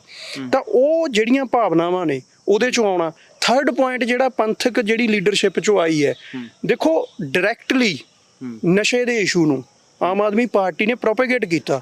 ਆਮ ਆਦਮੀ ਪਾਰਟੀ ਉਹੀ ਹੈ ਜਿਹਨੇ ਇਹ ਕਿਹਾ ਸੀ ਕਿ ਅਸੀਂ ਜੇਲ੍ਹਾਂ 'ਚ ਸਿੱਟਾਂਗੇ, ਪਰ ਬਿਕਰਮ ਮਜੀਠੀਆ ਤੋਂ ਮਾਫੀ ਮੰਗੀ ਗਈ। ਡਾਇਰੈਕਟ ਨਸ਼ੇ ਦੇ ਇਸ਼ੂਜ਼ ਨੂੰ ਏਜੰਡਾ ਬਣਾ ਕੇ ਪੰਜਾਬ 'ਚ ਕਿਸੇ ਵੀ ਧਿਰ ਨੇ ਲੀਡ ਨਹੀਂ ਕੀਤਾ ਹੈਗਾ। ਤੇ ਇਹਦੇ 'ਚ ਲੈਫਟ ਕਿੱਥੇ ਹੈ? ਜੇ ਅੱਜ ਦੇ ਟਾਈਮ ਲੈਫਟ ਕਿਸੇ ਨੈਰੇਟਿਵ 'ਚ ਗੇਮ 'ਚ ਸੀਗਾ ਲੈਫਟ 2020-21 ਦੇ ਅੰਦੋਲਨ 'ਚ, ਲੇਕਿਨ ਅੱਜ ਦੇ ਟਾਈਮ ਲੈਫਟ ਕਿੱਥੇ? ਬਤੌਰ ਤੁਸੀਂ ਆਮ ਆਦਮੀ ਪਾਰਟੀ ਦਾ ਕ੍ਰਿਟਿਸਿਜ਼ਮ ਪੇਸ਼ ਕਰ ਰਹੇ ਹੋ, ਪੰਥਕ ਪੋਲਿਟਿਕਸ ਦਾ ਵੀ ਇੱਕ ਹਿਸਾਬ ਨਾਲ ਕ੍ਰਿਟਿਸਿਜ਼ਮ ਪੇਸ਼ ਕਰਨ ਦੀ ਕੋਸ਼ਿਸ਼ ਕਰ ਰਹੇ ਹੋ। ਜੇ ਸੈਲਫ ਕ੍ਰਿਟਿਸਿਜ਼ਮ ਵੱਲ ਵਧੀਏ ਤੇ ਤੁਸੀਂ ਲੈਫਟ ਦਾ ਕੀ ਕ੍ਰਿਟਿਸਿਜ਼ਮ ਕਰੋਗੇ? ਦੇਖੋ, ਜਿਹੜੀ ਉਹ ਗੱਲ ਮੈਂ ਲਾਸਟ ਇੱਥੇ ਗੱਲ ਕਰਦਾ ਕਿ ਪੰਥਕ ਪੋਲਿਟਿਕਸ ਦਾ ਜਿਹੜਾ ਹੈਗਾ ਉਹਨਾਂ ਦਾ ਆਪਣੇ ਮੁੱਦੇ ਨੇ, ਬਹੁਤ ਕੁਛ ਇੱਕ ਸਪੇਸ ਹੈਗੀ ਹੈ। ਦੂਸਰਾ, ਹੁਣ ਲੈਫਟ ਦੀ ਜੇ ਕ੍ਰਿਟਿਸਿਜ਼ਮ ਦੀ ਗੱਲ ਕਰੀਏ, ਇਨਕਲੂਡਿੰਗ ਅਸੀਂ ਵੀ ਜੇਕਰ ਸਾਰਾ ਕੁਝ ਦੇਖਦੇ ਹੈਗੇ, ਅਸੀਂ ਵੀ ਯੰਗ ਆ, ਥੋੜਾ ਦੇਖਦੇ ਆ ਸਾਰਾ ਕੁਝ, ਉਹਦੇ 'ਚ ਕੀ ਹੈਗਾ ਕਿ ਜਿਹੜਾ ਇਲੈਕਟੋਰਲ ਪੋਲਿਟਿਕਸ ਹੈਗਾ, ਇਹਦੇ ਵਿੱਚ ਇਸ ਨੂੰ ਲੈਫਟ ਉਸ ਤਰੀਕੇ ਨਾਲ ਅੱਜ ਤੱਕ ਉਦਾਂ ਡੀਲ ਨਹੀਂ ਕਰ ਪਾਇਆ ਕਿ ਇੱਕ ਤਰ੍ਹਾਂ ਨਾਲ ਇੱਕ ਅਸੀਂ ਜਿਹੜੀ ਪੋਲਿਟਿਕਸ ਹੈਗੀ ਹੈ ਕਿ ਪ੍ਰੈਸ਼ਰ ਗਰੁੱਪ ਹੈਗਾ, ਜਾਂ ਇੱਕ ਲੋਕ ਅੰਦੋਲਨ ਹੈ ਜਿਹੜਾ ਸੜਕਾਂ ਦੇ ਉੱਪਰ ਮੂਵਮੈਂਟ ਹੈ, ਉਹਦੇ 'ਚ ਬਹੁਤ ਕੁਰਬਾਨੀ ਹੈ, ਉਹਦੇ 'ਚ ਕੋਈ ਘਾਟ ਨਹੀਂ ਹੈਗੀ। ਪਰ ਹੁਣ ਜੇ ਲੈਫਟ ਦੇਖੀਏ ਅਸੀਂ, ਇੱਥੇ ਕੀ ਹੈਗਾ ਕਿ ਅਸੀਂ ਪੋਜੀਸ਼ਨ ਇਹ ਲਈ ਹੈਗੀ ਇਹੀ ਹੈ ਕਿ ਬੀਜੇਪੀ ਨੂੰ ਇਸ ਦੇਸ਼ ਚੋਂ ਇਸ ਸੱਤਾ 'ਚ ਨਹੀਂ ਆਉਣ ਦੇਣਾ ਚਾਹੀਦਾ, ਕਿਉਂਕਿ ਇੱਕ ਫਾਸਿਸਟ ਜਿਹੜੀ ਡਿਕਟੇਟਰਸ਼ਿਪ ਹੈ ਇਸ ਪਾਸੇ ਨੂੰ ਸੱਤਾ ਵੱਧ ਰਹੀ ਹੈ। ਹੁਣ ਇਹਦੇ ਵਿੱਚ ਅਸੀਂ ਕਿੰਨੀ ਕੁ ਉਹਦੇ 'ਚ ਪੈਨੀਟ੍ਰੇਸ਼ਨ ਕਰ ਪਾਉਣੇ ਆ, ਤਾਂ ਉਹਦੇ 'ਚੋਂ ਲੈਫਟ ਦੀ ਇੱਕ ਲਿਮਿਟੇਸ਼ਨ ਬਿਲਕੁਲ ਹੈਗੀ ਆ, ਜਿਹੜੀ ਨੂੰ ਦੂਰ ਕਰਨ ਦੇ ਲਈ ਤੁਹਾਨੂੰ ਇੱਕ ਵੱਖਰੀ ਤਰ੍ਹਾਂ ਤਰੀਕੇ ਨਾਲ ਰੋਡ ਮੈਪ ਜਾਂ ਇੱਕ ਪਰਚਾ ਦਾ ਘੱਟੋ ਜਿਹੜੇ ਤੁਹਾਡੇ ਹੈਗੇ ਨੇ ਘੱਟੋ ਘੱਟ ਉਹਦੇ 'ਚ ਇਹ ਹੈ ਕਿ ਹੁਣ ਤੁਹਾਨੂੰ ਅਪ ਟੂ ਡੇਟ ਹੋ ਕੇ ਯੂਥ ਦੇ ਨਾਲ ਤੁਹਾਨੂੰ ਬਹੁਤ ਸਾਰੀਆਂ ਚੀਜ਼ਾਂ ਨਵੀਆਂ ਕਰਨੀਆਂ ਹੀ ਪੈਣਗੀਆਂ। ਬਤੌਰ ਪੱਤਰਕਾਰ ਜੇ ਮੈਂ ਇੱਕ ਕਮੈਂਟ ਕਰਨਾ ਚਾਹਾਂ ਤੇ ਤੁਸੀਂ ਉਹਦਾ ਡਿਫੈਂਡ ਵੀ ਕਰ ਸਕਦੇ ਹੋ। ਮੈਨੂੰ ਲੱਗਦਾ ਕਿ ਪੰਜਾਬ ਦਾ ਲੈਫਟ ਆਬਜੈਕਟਿਵ ਰਿਐਲਿਟੀ ਨਾਲ ਟੁੱਟ ਚੁੱਕਿਆ ਹੈ। ਜੇ ਇਹਨੂੰ ਇਸ ਲਾਈਨ ਨੂੰ ਮੇਰੇ ਸਟੇਟਮੈਂਟ ਨੂੰ ਜੇ ਤੁਸੀਂ ਡਿਫੈਂਡ ਮੈਨੂੰ ਮੇਰੀ ਕੰਡਮ ਕਰਨਾ ਚਾਹੋ, ਜੇ ਕਹਿਣਾ ਚਾਹੋ ਕੋਈ ਨਹੀਂ, ਦੇਖੋ ਇਸ ਤਰ੍ਹਾਂ ਕੈਟਾਗੋਰੀਕਲੀ ਮੈਂ ਨਹੀਂ ਟੁੱਟਿਆ ਸਮਝਦਾ ਕਿ ਉਹ ਬਿਲਕੁਲ ਆਬਜੈਕਟਿਵ ਰਿਐਲਿਟੀ ਤੋਂ ਟੁੱਟ ਚੁੱਕਿਆ ਹੈਗਾ। ਦੇਖੋ ਇਹਦੇ 'ਚ ਇੱਕ ਚੀਜ਼ ਸਮਝ ਗਏ, ਚਾਹੇ ਪੰਜਾਬ ਕੀ ਸੋਚ ਰਿਹਾ ਹੈਗਾ, ਇਹ ਬੜਾ ਵੱਡਾ ਕੁਐਸਚਨ ਹੈ ਕਿ ਬੇਸਿਕਲੀ ਪੰਜਾਬ ਗੁਜ਼ਰ ਕਿੱਥੋਂ ਰਿਹਾ, ਪੰਜਾਬ ਦੇ ਮਨ 'ਚ ਕੀ ਚੱਲ ਰਿਹਾ ਹੈ। ਪੰਜਾਬ ਲੀਡਰਲੈਸ ਆ, ਬਿਲਕੁਲ ਲੀਡਰਲੈਸ ਹੈ। ਪੰਜਾਬ 'ਚ ਇੱਕ ਖਲਾ ਹੈਗਾ। ਪੰਜਾਬ ਲੀਡਰ ਦੀ ਤਾਂਘ ਦੇ ਵਿੱਚ ਹੈ। ਪੰਜਾਬ ਮੌਕਾ ਦੇ ਰਿਹਾ, ਸਭ ਨੂੰ ਮੌਕਾ ਦੇ ਰਿਹਾ। ਪੰਜਾਬ ਨੇ ਲੈਫਟ ਨੇ ਸਭ ਨੂੰ ਮੌਕਾ ਦੇ ਰਿਹਾ। ਪੰਜਾਬ ਇਹ ਗੱਲ ਨਹੀਂ ਹੈਗੀ ਪਰ ਲੈਫਟ ਦੀ ਮੂਵਮੈਂਟ ਕੋਈ ਕਮਜ਼ੋਰ ਮੂਵਮੈਂਟ ਇੱਥੇ ਨਹੀਂ ਹੈਗੀ। ਗਰਾਊਂਡ ਦੇ ਉੱਪਰ ਮੂਵਮੈਂਟ ਹੈਗੀ ਹੈ। ਪਿੰਡ ਦੇ ਵਿੱਚ ਯੂਨਿਟ ਵੀ ਹੈਗੇ ਨੇ, ਮਜ਼ਦੂਰਾਂ 'ਚ ਵੀ ਹੈਗੇ ਨੇ, ਕਿਸਾਨੀ 'ਚ ਸਭ ਕੁਝ ਹੈਗਾ। ਬਟ ਇੱਕ ਮਾਸ ਫੇਸ ਹੁੰਦਾ, ਇੱਕ ਜਿਹੜਾ ਲੋਕਾਂ ਦਾ ਇੱਕ ਉਸ ਤਰ੍ਹਾਂ ਦਾ ਜਿਹੜਾ ਇੱਕ ਲੀਡਰਲੈਸ ਦੀ ਜਿਹੜੀ ਕਮੀ ਹੈ, ਉਸ ਕਮੀ ਨੂੰ ਪੰਜਾਬ ਦਾ ਲੋਕ ਮਨ, ਪੰਜਾਬ ਦਾ ਯੂਥ ਉਹ ਇਦਾਂ ਦੇਖ ਰਿਹਾ ਹੈਗਾ ਕਿ ਕੌਣ ਉਸ ਦੀ ਗੱਲ ਨੂੰ ਉਹਨੂੰ ਟੁੰਬ ਸਕੇ। ਜਿਹੜਾ ਇਸ ਦੇ ਵਿੱਚ ਮੈਂ ਫਿਰ ਇਹਦੇ 'ਚ ਇੱਕ ਸਮੱਸਿਆ ਹੈਗੀ ਆ, ਪ੍ਰੈਕਟੀਕਲ ਸਮੱਸਿਆ, ਕਿ ਲੈਫਟ ਤੇ ਪੰਥਕ ਧਿਰਾਂ ਇਹਨਾਂ 'ਚ ਫ੍ਰੈਕਸ਼ਨ ਬਹੁਤ ਜ਼ਿਆਦਾ, ਆਪਸ ਵਿੱਚ ਬਹੁਤ ਰਗੜਾ, ਬਹੁਤ ਜ਼ਿਆਦਾ ਇੰਨੀ ਕੁ ਵੰਡੀ ਆ ਕਿ ਤੁਹਾਨੂੰ ਪਹਿਲੀ ਗੱਲ ਤਾਂ ਇਹ ਨਹੀਂ ਸਮਝ ਆਉਣਾ ਕਿ ਲੈਫਟ ਕਿਹੜਾ ਤੇ ਕਿਸ ਕਿਸਮ ਦਾ ਲੈਫਟ। ਜੇ ਪੰਥਕ ਵਾਲੇ ਪਾਸੇ ਜਾਓਗੇ ਤਾਂ ਕਿਹੜੇ ਗਰੁੱਪ ਤੇ ਕਿਸ ਕਿਸਮ ਦੇ ਗਰੁੱਪ, ਤਾਂ ਉਹਨਾਂ ਦੀ ਜਿਹੜੀ ਇਟਰਨਲ ਕੰਟਰਾਡਿਕਸ਼ਨ ਤੇ ਇੱਕ ਰੇਸ ਲੱਗੀ ਹੋਈ ਹੈ ਜਿਹੜੀ ਕਿ ਜੇ ਇੱਕ ਨੇ A ਨੇ ਆਹ ਕਹਿਤਾ ਤਾਂ B ਨੇ ਆਹ ਕਰ ਦੇਣਾ, ਉਹਨੇ ਆਹ ਕੀਤਾ ਤਾਂ ਉਹਨੇ ਆਹ ਕਰ ਦੇਣਾ। ਅਸੀਂ ਇੱਕ ਆਪਣੀ ਜਿਹੜੀ ਟੋਟਲ ਜਿਹੜੀ ਸਾਡੀ ਤਾਕਤ ਹੈਗੀ ਆ, ਪੰਜਾਬ ਠੀਕ ਹੈ, ਪੰਜਾਬ ਮੈਂ ਇਹ ਗੱਲ ਮੰਨਦਾ ਕਿ ਪੰਜਾਬ ਦੇ ਇਤਿਹਾਸ 'ਚ ਪੰਜਾਬ ਵਸਦਾ ਗੁਰਾਂ ਦੇ ਨਾਲ, ਇਹ ਜਿਹੜੀ ਗੱਲ ਹੈਗੀ ਆ। ਪਰ ਨਾਲ ਪੰਜਾਬ ਦੇ ਸਾਰੇ ਲੋਕਾਂ ਜਿਹੜੀ ਇੱਕ ਮੁੱਠ ਤਾਕਤ ਹੋ ਕੇ ਜਾਣਾ, ਅਸੀਂ ਇਟਰਨਲ ਕੰਟਰਾਡਿਕਸ਼ਨ 'ਚ ਫਸ ਚੁੱਕੇ ਹਾਂ। ਉੱਥੋਂ ਜਦੋਂ ਯੂਥ ਗੁਜ਼ਰਦਾ ਹੈ ਤਾਂ ਯੂਥ ਨੂੰ ਆਪਣੇ ਸਾਰੇ ਸਵਾਲਾਂ ਦਾ ਹੱਲ ਨਹੀਂ ਮਿਲਦਾ, ਉਹਨੂੰ ਇੱਕ ਕੰਪਲੀਟ ਲੀਡਰਸ਼ਿਪ ਨਹੀਂ ਮਿਲਦੀ ਕਿ ਇਹ ਕੰਪਲੀਟ ਆ ਜਿਹੜੀ ਮੈਨੂੰ ਕਿਸੇ ਮਕਸਦ ਤੇ ਲੈ ਕੇ ਜਾਊਗੀ। ਇਹਦੇ ਵਿੱਚੋਂ ਗੁਜ਼ਰਦਿਆਂ ਹੋਇਆਂ ਉਹਨਾਂ ਨੇ, ਆਮ ਆਦਮੀ ਨੇ ਕੋਈ ਮਿਹਨਤ ਨਹੀਂ ਕੀਤੀ। ਉਹਨਾਂ ਨੂੰ ਉਸ ਲੋਕ ਮਨ ਦੀ ਉਸ ਤਾਂਘ ਦੇ ਵਿੱਚੋਂ ਤਬਦੀਲ ਕਰਨ ਦੀ ਤਾਂਘ ਦੇ ਵਿੱਚੋਂ ਉਹਨਾਂ ਨੂੰ 92 ਸੀਟਾਂ ਮਿਲੀਆਂ। ਅੱਜ ਉਸ ਲੀਡਰਸ਼ਿਪ ਦੀ ਬੌਧਿਕਤਾ, ਅੱਜ ਉਸ ਲੀਡਰਸ਼ਿਪ ਦਾ ਕਿਰਦਾਰ, ਉਹਦੀ ਕਮਿਟਮੈਂਟ ਉਹ ਸਾਰੀ ਦਿੱਲੀ ਦੇ ਥੱਲੇ ਲੱਗੀ ਹੋਈ ਆ। ਇੰਡੀਪੈਂਡੈਂਟ ਜਿਹਨੂੰ ਸੋਵਰੈਨਿਟੀ ਕਹਿੰਦੇ ਆ, ਅਸੀਂ ਖੁਦ ਮੁਖਤਿਆਰੀ ਕਹਿੰਦੇ ਆ, ਅਸੀਂ ਜਾਂ ਇੱਕ ਅਟੋਨਮੀ ਕਹਿ ਲਗੇ, ਇਹ ਸ਼ਬਦਾਂ ਤੋਂ ਠੀਕ ਵਰਡ ਇਹ ਹੈ ਕਿ ਅਟੋਨਮਸ ਤਰੀਕੇ ਨਾਲ ਤੁਹਾਡੀ ਜਿਹੜੀ ਆਪਣੀ ਸਾਰੀ ਗਵਰਨਮੈਂਟ ਹੈ, ਉਹ ਪੰਜਾਬ ਹੈ, ਉਹ ਮਿਊਨਿਸਪੈਲਿਟੀ ਦੇ ਕਿਰਦਾਰ 'ਚ ਆ ਚੁੱਕੀ ਹੈ। ਅੱਛਾ, ਤੁਹਾਨੂੰ ਇਹ ਲੱਗ ਰਿਹਾ? ਸਾਨੂੰ ਇਹ ਲੱਗਦਾ। ਇਸੇ ਤਰ੍ਹਾਂ ਤੁਹਾਨੂੰ ਫਿਰ ਇਹਦੇ 'ਚੋਂ ਨਿਕਲਣ ਦੇ ਲਈ ਤੁਹਾਨੂੰ ਇੱਕ ਮਜ਼ਬੂਤ ਕਿਰਦਾਰ ਦੀ, ਇੱਕ ਉਹ ਲੀਡਰਸ਼ਿਪ ਦੀ ਜ਼ਰੂਰਤ ਹੈ ਜਿਹੜੀ ਮਿਸ ਦਿਖ ਰਹੀ ਹੈ।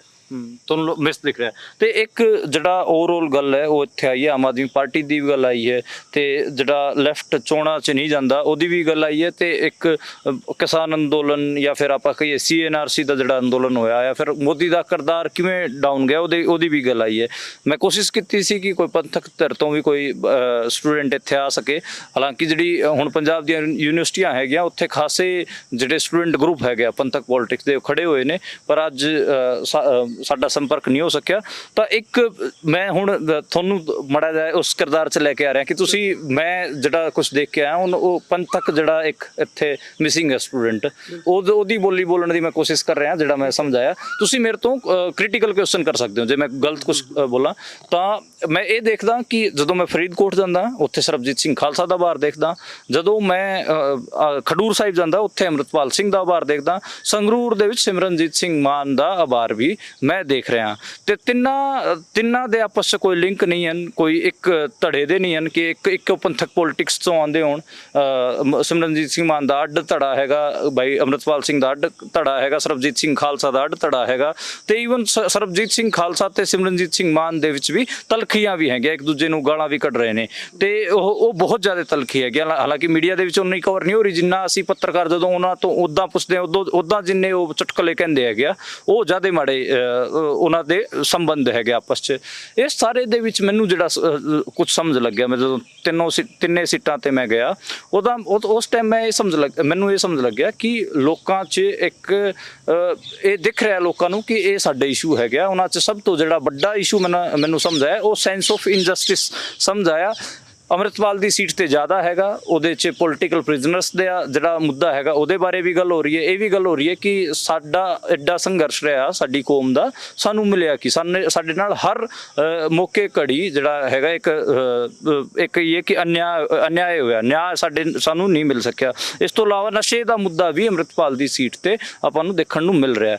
ਜਦੋਂ ਆਪਾਂ ਫਰੀਦਕੋਟ ਆਉਂਦੇ ਹਾਂ ਉੱਥੇ ਜਿਹੜਾ ਗੇਮ ਹੈਗਾ ਇੱਕ ਕਿਤੇ ਨਾ ਕਿਤੇ ਐਂਟੀ ਐਲੀਟ ਵੀ ਕਹਿ ਸਕਦੇ ਹਾਂ ਆਪਾਂ, ਜਿਵੇਂ ਸਿੰਗਰ ਉੱਥੇ ਜਾ ਕੇ ਦੋਵੇਂ ਸਿੰਗਰ ਉੱਥੇ ਮਸਕਰੀਆਂ ਕਰ ਰਹੇ ਸੀਗੇ ਤੇ ਉੱਥੇ ਇੱਕ ਬੰਦਾ ਆ ਜਾਂਦਾ ਜਿਹੜਾ ਕੀ ਕਹਿੰਦਾ ਕਿ ਮੇਰੇ ਪਰਿਵਾਰ ਦੀ ਇੰਨੀ ਕੁਰਬਾਨੀ ਹੈ ਤੇ ਪੰਥ ਨੇ ਮੈਨੂੰ ਦਿੱਤਾ ਕਿ ਮੈਂ ਤਾਂ 10ਵੀਂ ਵੀ ਛੁੱਟ ਗਈ ਸੀਗੀ ਤੇ ਮੇਰਾ ਇੰਨਾ ਨੁਕਸਾਨ ਹੋਇਆ, ਮੈਨੂੰ ਰੋਟੀਆਂ ਹੀ ਬਹੁਤ ਔਖੀਆਂ ਮਿਲੀਆਂ ਤੇ ਲੋਕਾਂ ਦੇ ਇੱਕ ਸੈਂਟੀਮੈਂਟ ਵੀ ਜੁੜੇ ਤੇ ਉੱਥੇ ਜਿਹੜਾ ਪਿੰਡਾਂ 'ਚ ਜਿਹੜਾ ਇੱਕਦਮ ਹੀ ਉਹਦਾ ਜਿਹੜਾ ਇੱਕ ਰੁਝਾਨ ਉੱਪਰ ਨੂੰ ਉੱਠਿਆ ਤੇ ਉਹ ਕਿਸੇ ਹਾਲਾਂਕਿ ਉਹ ਪਹਿਲਾਂ ਪਾਰਟੀਆਂ 'ਚ ਰਿਹਾ, ਜਿਹੜੀ ਸਿਮਰਨਜੀਤ ਸਿੰਘ ਮਾਨ ਦੀ ਪਾਰਟੀ ਤੋਂ ਵੀ ਚੋਣ ਲੜ ਚੁੱਕਿਆ, ਇੱਕ ਵਾਰ ਉਹ ਬਸਪਾ ਦੇ ਨੇੜੇ ਵੀ ਚਲੇ ਗਏ ਸੀਗੇ, ਪਰ ਅੱਜ ਦੇ ਟਾਈਮ ਉਹ ਇੰਡੀਪੈਂਡੈਂਟਲੀ ਕੰਟੈਸਟ ਉੱਥੋਂ ਕਰ ਰਹੇ ਹੈਗੇ ਤੇ ਉਹਨਾਂ ਦੀ ਇੱਕ ਪੋਲਿਟਿਕਸ ਅਪ ਹੋ ਰਹੀ ਹੈ।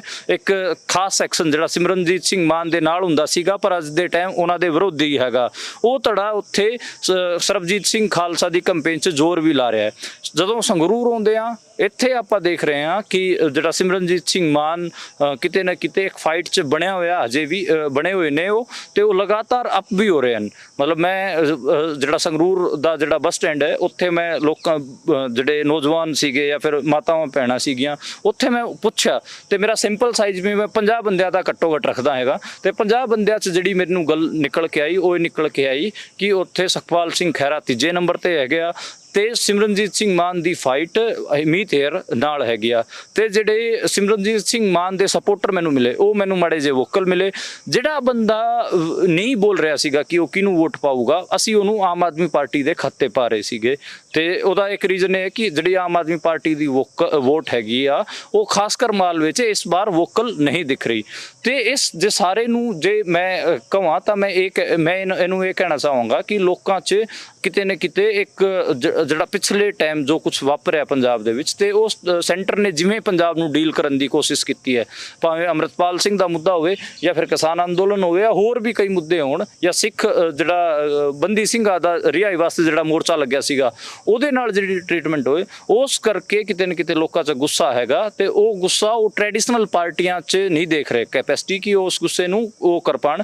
ਉਹਨਾਂ ਨੂੰ ਇੱਕ ਨਵੀਂ ਐਨਰਜੀ ਦੀ ਲੋੜ ਉਹਨਾਂ ਨੂੰ ਲੱਗ ਰਹੀ ਹੈ ਕਿ ਇੱਕ ਨਵਾਂ ਬੰਦਾ ਆਵੇਗਾ ਤੇ ਇੱਕ ਨਵਾਂ ਕਿਰਦਾਰ ਹੀ ਇਸ ਸਾਰੇ ਜਿਹੜੇ ਸਾਡੇ ਸਵਾਲ ਹੈਗੇ ਆ ਘੱਟੋ ਘੱਟ ਉਹਨਾਂ ਨੂੰ ਐਡਰੈਸ ਕਰਨ ਦੀ ਕੋਸ਼ਿਸ਼ ਕਰੂਗਾ ਤੇ ਜਿਹੜਾ ਇਹ ਮੈਨੂੰ ਲੱਗ ਰਿਹਾ ਤੇ ਜਿਹੜੀ ਬਠਿੰਡਾ ਸੀਟ ਹੈਗੀ ਆ ਉੱਥੇ ਮੈਨੂੰ ਲੱਗ ਰਿਹਾ ਕਿ ਜਿਹੜਾ ਸ਼੍ਰੋਮਣੀ ਅਕਾਲੀ ਦਲ ਹੈ ਉਹਦੇ ਵਾਸਤੇ ਵੀ ਕਾਫੀ ਟਫ ਰਹੂਗੀ। ਉਹ ਕਿਤੇ ਨਾ ਕਿਤੇ ਉੱਥੇ ਟ੍ਰਾਇੰਗੂਲਰ ਫਾਈਟ ਹੈ ਪਰ ਉੱਥੇ ਜੀਤ ਮਹਿੰਦਰ ਸਿੰਘ ਦਾ ਇਲੈਕਸ਼ਨ ਇੱਕਦਮ ਹੀ ਉੱਠਿਆ ਹੈ।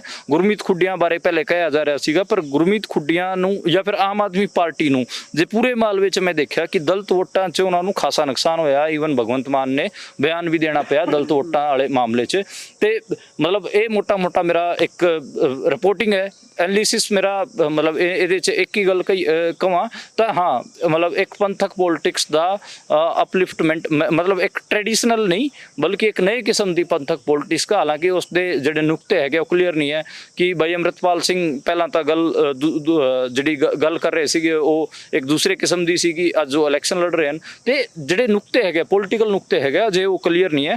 ਇਸ ਕਰਕੇ ਉਹਨਾਂ ਦਾ ਕ੍ਰਿਟਿਸਿਜ਼ਮ ਤਾਂ ਕਰਨ ਦੀ ਤਾਂ ਮੇਰੀ ਕੈਪੈਸਿਟੀ ਨਹੀਂ ਹੈ ਪਰ ਜੇ ਤੁਹਾਡੇ ਕੋਈ ਸਵਾਲ ਹੋਣ ਤਿੰਨਾਂ ਦੇ ਇਸ ਪੂਰੀ ਪੋਲਿਟਿਕਸ ਤੋਂ ਤੁਸੀਂ ਕਰ ਸਕਦੇ ਹੋ। ਮੈਂ ਘੱਟੋ ਘੱਟ ਇੱਕ ਰਿਪਲਾਈ ਹਾਲਾਂਕਿ ਮੈਂ ਉਹਨਾਂ ਨਾਲ ਸਹਿਮਤ ਨਹੀਂ ਹੈਗਾ ਸਾਰੀ ਚੀਜ਼ਾਂ ਤੇ ਮੈਂ ਇੱਕ ਪੱਤਰਕਾਰ ਹਾਂ ਫਿਰ ਵੀ ਮੈਂ ਕੋਸ਼ਿਸ਼ ਕਰਾਂਗਾ ਕਿਉਂਕਿ ਉੱਥੇ ਉਹਨਾਂ ਦਾ ਧੜਾ ਇੱਥੇ ਮਿਸਿੰਗ ਹੈ। ਪਹਿਲੀ ਗੱਲ ਤਾਂ ਸਵਾਲ ਇਹ ਹੈ ਕਿ ਅਸੀਂ ਪੰਥਕ ਜਿਹੜੀ ਧਿਰ ਹੈ ਉਹ ਮੰਨੀਏ ਕਿਹਨੂੰ? ਸਿਮਰਜੀਤ ਮਾਨ ਨੂੰ ਮੰਨੀਏ, ਅੰਮ੍ਰਿਤਪਾਲ ਨੂੰ ਮੰਨੀਏ, ਜਾਂ ਆਜ਼ਾਦ ਜਿਹੜੇ ਆਪਣਾ ਖੜੇ ਹੋਏ ਆ ਸਰਬਜੀਤ ਖਾਲਸਾ ਉਹਨਾਂ ਨੂੰ ਮੰਨੀਏ, ਜਾਂ ਫਿਰ ਸ਼੍ਰੋਮਣੀ ਅਕਾਲੀ ਦਲ ਨੂੰ ਮੰਨੀਏ? ਕਿਉਂਕਿ ਇਹ ਪੰਥਕ ਮਤਲਬ ਪੰਥਕ ਪੋਲਿਟਿਕਸ ਦਾ ਘੇਰਾ ਹੈਗਾ, ਉਹ ਜਿਵੇਂ ਲੈਫਟ ਦਾ ਇੱਕ ਵੱਡਾ ਘੇਰਾ ਆਪਾਂ ਕਹਿ ਦਿੰਦੇ ਹਾਂ, ਬਹੁਤ ਸਾਰੇ ਧੜੇ ਹੁੰਦੇ ਆ ਉਹਦੇ ਉਹਨਾਂ 'ਚ ਜਿਨ੍ਹਾਂ ਦੇ ਨੁਕਤੇ ਕਿਤੇ ਨਾ ਕਿਤੇ ਕਲਾਸ ਪੋਲਿਟਿਕਸ ਨਾਲ ਜੁੜਦੇ, ਉਹਨਾਂ ਨੂੰ ਆਪਾਂ ਕਹਿ ਦਿੰਦੇ ਹਾਂ ਕਿ ਇਹ ਤਾਂ ਲੈਫਟ ਵਾਲੇ ਹੈਗੇ ਆ।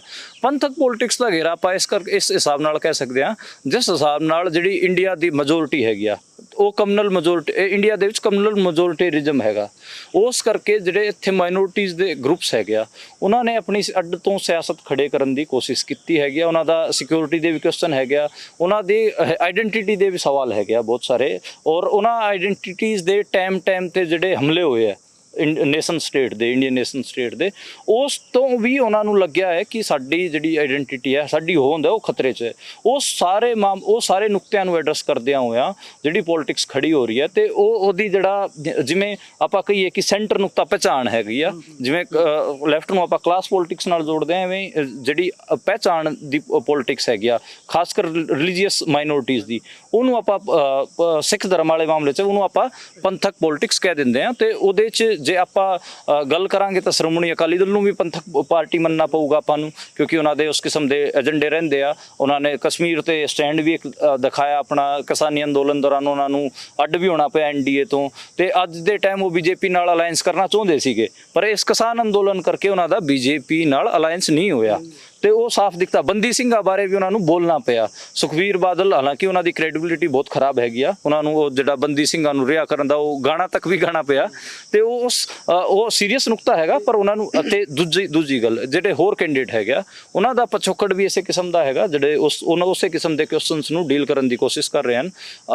ਇਸ ਕਰਕੇ ਮਤਲਬ ਉਹ ਸਾਰੇ ਜਿਨ੍ਹਾਂ ਨੂੰ ਮੈਂ ਦੱਸਿਆ ਉਹਨਾਂ ਨੂੰ ਮੈਂ ਪੰਥਕ ਪੋਲਿਟਿਕਸ ਵਾਲੇ ਬੰਦੇ ਦੱਸਿਆ। ਤਾਂ ਕੋਈ ਇਹਦੇ 'ਚ ਇੱਕ ਛੋਟਾ ਸਵਾਲ ਹੋਰ ਵੀ ਹੈ ਕਿ ਜਿਹੜਾ ਮੋਦੀ ਦਾ ਇਸ ਵਾਰੀ 400 ਪਾਰ ਦਾ ਨਾਰਾ, ਉਹ ਤਾਂ ਆਪਾਂ ਨੂੰ ਸਾਫ਼ ਦਿਖ ਰਿਹਾ ਕਿ ਓਡੀ ਜਿਹੜੀ ਵਰਤ ਉਹ ਤਾਂ ਬਿਲਕੁਲ ਨਹੀਂ ਹੋਣੀ।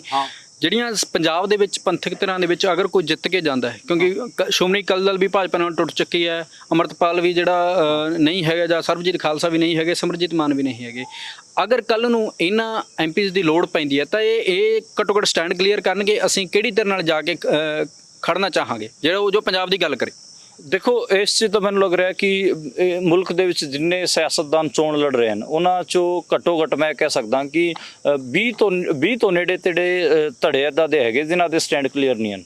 ਉਹ ਇਹ ਵੀ ਆਪਾਂ ਨੂੰ ਨਜ਼ਰ ਆ ਰਿਹਾ ਕਿ BJP ਇੱਕ ਜਿਹੜਾ ਬਹੁਮਤ ਦਾ ਆંકੜਾ ਹੈਗਾ ਉਹ ਨਹੀਂ ਪਕੜ ਪਾ ਰਹੀ। ਉਹ ਮੇਰਾ ਆਬਜ਼ਰਵੇਸ਼ਨ ਹੈ, ਮੈਂ ਇੰਡੀਆ 'ਚ ਘੁੰਮਿਆ, ਕਿ 250 240 ਦੇ ਨੇੜੇ ਤੇੜੇ ਹੀ ਘੁੰਮ ਰਹੀ ਹੈ ਉਹ, ਤੇ ਹੋ ਸਕਦਾ ਉਹਨੂੰ NDA 'ਚ ਮਤਲਬ ਜਿਹੜੇ ਧੜੇ ਹੈਗੇ ਉਹਨਾਂ ਦਾ ਨੁਕਸਾਨ ਜ਼ਿਆਦਾ ਹੋ ਰਿਹਾ। ਏਕਨਾਥ ਸ਼ਿੰਦੇ ਹੋਰੀ ਵੀ, ਅਜੀਤ ਪਵਾਰ ਦਾ ਨੁਕਸਾਨ ਜ਼ਿਆਦਾ ਹੈ, ਨਿਤੀਸ਼ ਕੁਮਾਰ ਦਾ ਬਿਹਾਰ 'ਚ ਨੁਕਸਾਨ ਜ਼ਿਆਦਾ ਹੈ।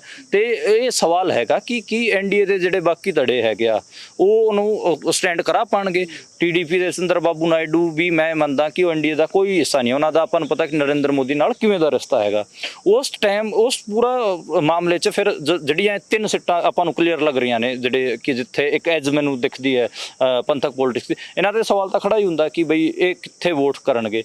ਮੈਨੂੰ ਲੱਗ ਰਿਹਾ ਕਿ ਜਿਹੜਾ ਪੰਜਾਬ 'ਚ ਮਾਹੌਲ ਹੈ ਗਰਾਊਂਡ ਤੇ, ਜੇ ਇਹ 3 ਸੀਟਾਂ ਜਿੱਤ ਜਾਂਦੇ ਹੈਗੇ ਆ ਜਿਹੜੇ ਟ੍ਰੈਡੀਸ਼ਨਲ ਪੰਥਕ ਪੋਲਿਟਿਕਸ ਤੋਂ ਨਹੀਂ ਆਉਂਦੇ, ਉਹਨਾਂ ਦੀ ਹਿੰਮਤ ਨਹੀਂ ਹੋਊਗੀ ਕਿ ਉਹ BJP ਨਾਲ ਵਗ ਜਾਣ। ਇਹ ਕਲੀਅਰਿਟੀ ਮੈਂ ਅੱਜ ਦੇ ਟਾਈਮ 'ਚ ਦੇ ਸਕਦਾ, ਕਿਉਂਕਿ ਜਿਹੜਾ ਅੰਮ੍ਰਿਤਪਾਲ ਸਿੰਘ ਹੈ ਉਹਦਾ ਜਿਹੜਾ ਸਾਰਾ ਨੁਕਤਾ ਬਣਦਾ ਲੜਾਈ ਦਾ ਉਹ ਸੈਂਟਰ ਨਾਲ ਬਣਦਾ ਹੈ, ਤੇ NSA ਲਾਉਣਾ ਤੇ ਉਹਨਾਂ ਨੂੰ ਡਿਬਰੂਗੜ੍ਹ ਜੇਲ੍ਹ ਭੇਜਣਾ ਤੇ ਉਹਨਾਂ ਦਾ ਤਾਂ ਬਣਦਾ ਹੀ ਨਹੀਂ। ਤੇ ਜਿਹੜਾ ਸਰਬਜੀਤ ਸਿੰਘ ਖਾਲਸਾ ਦਾ ਵੀ ਮਾਮਲਾ ਹੈ, ਉਹ ਵੀ ਮੈਨੂੰ ਨਹੀਂ ਲੱਗਦਾ ਕਿ ਇੰਨਾ ਹੌਲਾ ਕਿਰਦਾਰ ਮੈਨੂੰ ਨਹੀਂ ਲੱਗਦਾ, ਕਿਉਂਕਿ ਉਹ BSP ਦੇ ਨੇੜੇ ਗਿਆ ਜਾਂ ਫਿਰ ਸਿਮਰਨਜੀਤ ਸਿੰਘ ਮਾਨ ਨਾਲ ਪੋਲਿਟਿਕਸ ਕੀਤੀ ਹੈ। ਸਿਮਰਨਜੀਤ ਸਿੰਘ ਮਾਨ ਦਾ ਵੀ ਇੱਕ ਪ੍ਰਚਾਰ ਆਮ ਆਦਮੀ ਪਾਰਟੀ ਨੇ ਕਰਨ ਦੀ ਕੋਸ਼ਿਸ਼ ਕੀਤੀ ਸੀ ਕਿ ਉਹਨਾਂ ਨੇ BJP ਦਾ ਸਾਥ ਦਿੱਤਾ, ਇਹ ਦਿੱਤਾ, ਉਹ ਦਿੱਤਾ, ਕਈ ਚੀਜ਼ਾਂ ਗਿਣਵਾਈਆਂ, ਪਰ ਜਦੋਂ ਅਸੀਂ ਉਹਨਾਂ ਨੂੰ ਕ੍ਰੋਸ ਚੈੱਕ ਕਰਦੇ ਹਾਂ ਉਹ ਸਾਰੀਆਂ ਸੱਚ ਨਹੀਂ ਨਿਕਲਦੀਆਂ, ਉਹਨਾਂ 'ਚ ਲਗਭਗ ਗਲਤ ਪ੍ਰਚਾਰ ਹੈਗਾ। ਤਾਂ ਇਸ ਕਰਕੇ ਸਿਮਰਨਜੀਤ ਸਿੰਘ ਮਾਨ ਦਾ ਆਈਡੈਂਟੀਟੀ ਇਸ ਕਿਸਮ ਦੀ ਹੈਗੀ, ਉਹਦੇ ਪਿੱਛੇ ਜਿਹੜੀ ਵੋਟ ਹੈ ਉਹ ਪੈਜੈਂਟਰੀ ਦੀ ਹੈ। ਤੁਸੀਂ ਇਹ ਵੀ ਦੇਖੋ, ਜਿਹੜੀ ਕਿਸਾਨੀ ਵੋਟ ਪੈ ਰਹੀ ਹੈ, ਪਿੰਡਾਂ 'ਚੋਂ ਜਿਹੜੀ ਵੋਟ ਪੈ ਰਹੀ ਹੈ, ਸ਼ਹਿਰਾਂ 'ਚ ਉਹਨਾਂ ਨੂੰ ਵੋਟ ਨਹੀਂ ਪੈ ਰਹੀ, ਤੇ ਉਹ ਬਹੁਤ ਵੋਕਲ, ਬਹੁਤ ਐਗਰੈਸਿਵ ਹੈਗੀ ਆ, ਪੋਲੀਟੀਕਲ ਨੁਕਤੇ ਜਾਣਦੀ ਹੈਗੀ ਆ। ਤੇ ਇਸ ਕਰਕੇ ਇਹਨਾਂ ਪੰਥਕ ਚਿਹਰਿਆਂ ਦਾ BJP ਨਾਲ ਜਾਣ ਦਾ ਮੈਨੂੰ ਅੱਜ ਦੇ ਟਾਈਮ ਨਹੀਂ ਲੱਗਦਾ ਕਿ ਇਹਨਾਂ ਦਾ ਸਵਾਲ ਇਹ ਨਹੀਂ ਜਾਣਗੇ। ਇਹ ਮੋਟੀਆਂ ਗੱਲਾਂ ਸੀਗੀਆਂ। ਮੈਨੂੰ ਲੱਗਦਾ ਕਿ ਮੇਰਾ ਜਿਹੜਾ ਟਾਈਮ ਹੈ ਉਹ ਵੀ ਪੂਰਾ ਹੋ ਰਿਹਾ, ਤੇ ਅੱਗੇ ਅਸੀਂ ਕੋਸ਼ਿਸ਼ ਕਰਾਂਗੇ ਕਿ ਇੱਕ ਹੋਰ ਜਿਹੜਾ ਐਨਾਲਿਸਿਸ ਹੈ ਉਹ ਹੋਰ ਦਿਖਾ ਸਕੀਏ ਤੇ ਅਗਲਾ ਜਿਹੜਾ ਐਨਾਲਿਸਿਸ ਅਸੀਂ ਕੋਸ਼ਿਸ਼ ਕਰਾਂਗੇ ਲੇਖਕਾਂ ਤੇ ਬੁੱਧੀਜੀਵੀਆਂ ਵਿੱਚੋਂ ਦਿਖਾਈਏ। ਇਹ ਪੰਜਾਬ ਦੇ ਨੌਜਵਾਨ ਸੀਗੇ ਤੇ ਪੰਜਾਬ ਦੇ ਨੌਜਵਾਨ ਕੀ ਸੋਚ ਰਹੇ ਨੇ ਸਿਲੈਕਸ਼ਨ ਬਾਰੇ, ਇਹ ਤੁਹਾਡੇ ਤੱਕ ਇੱਕ ਓਨੈਸਟ ਓਪੀਨੀਅਨ ਅਸੀਂ ਪੇਸ਼ ਕਰਨ ਦੀ ਕੋਸ਼ਿਸ਼ ਕੀਤੀ ਹੈ। ਤੁਸੀਂ ਦੇਖਦੇ ਅਤੇ ਸੁਣਦੇ ਰਹੋ ਪੰਜਾਬੀ ਰੇਡੀਓ USA। ਸ਼ੁਕਰੀਆ।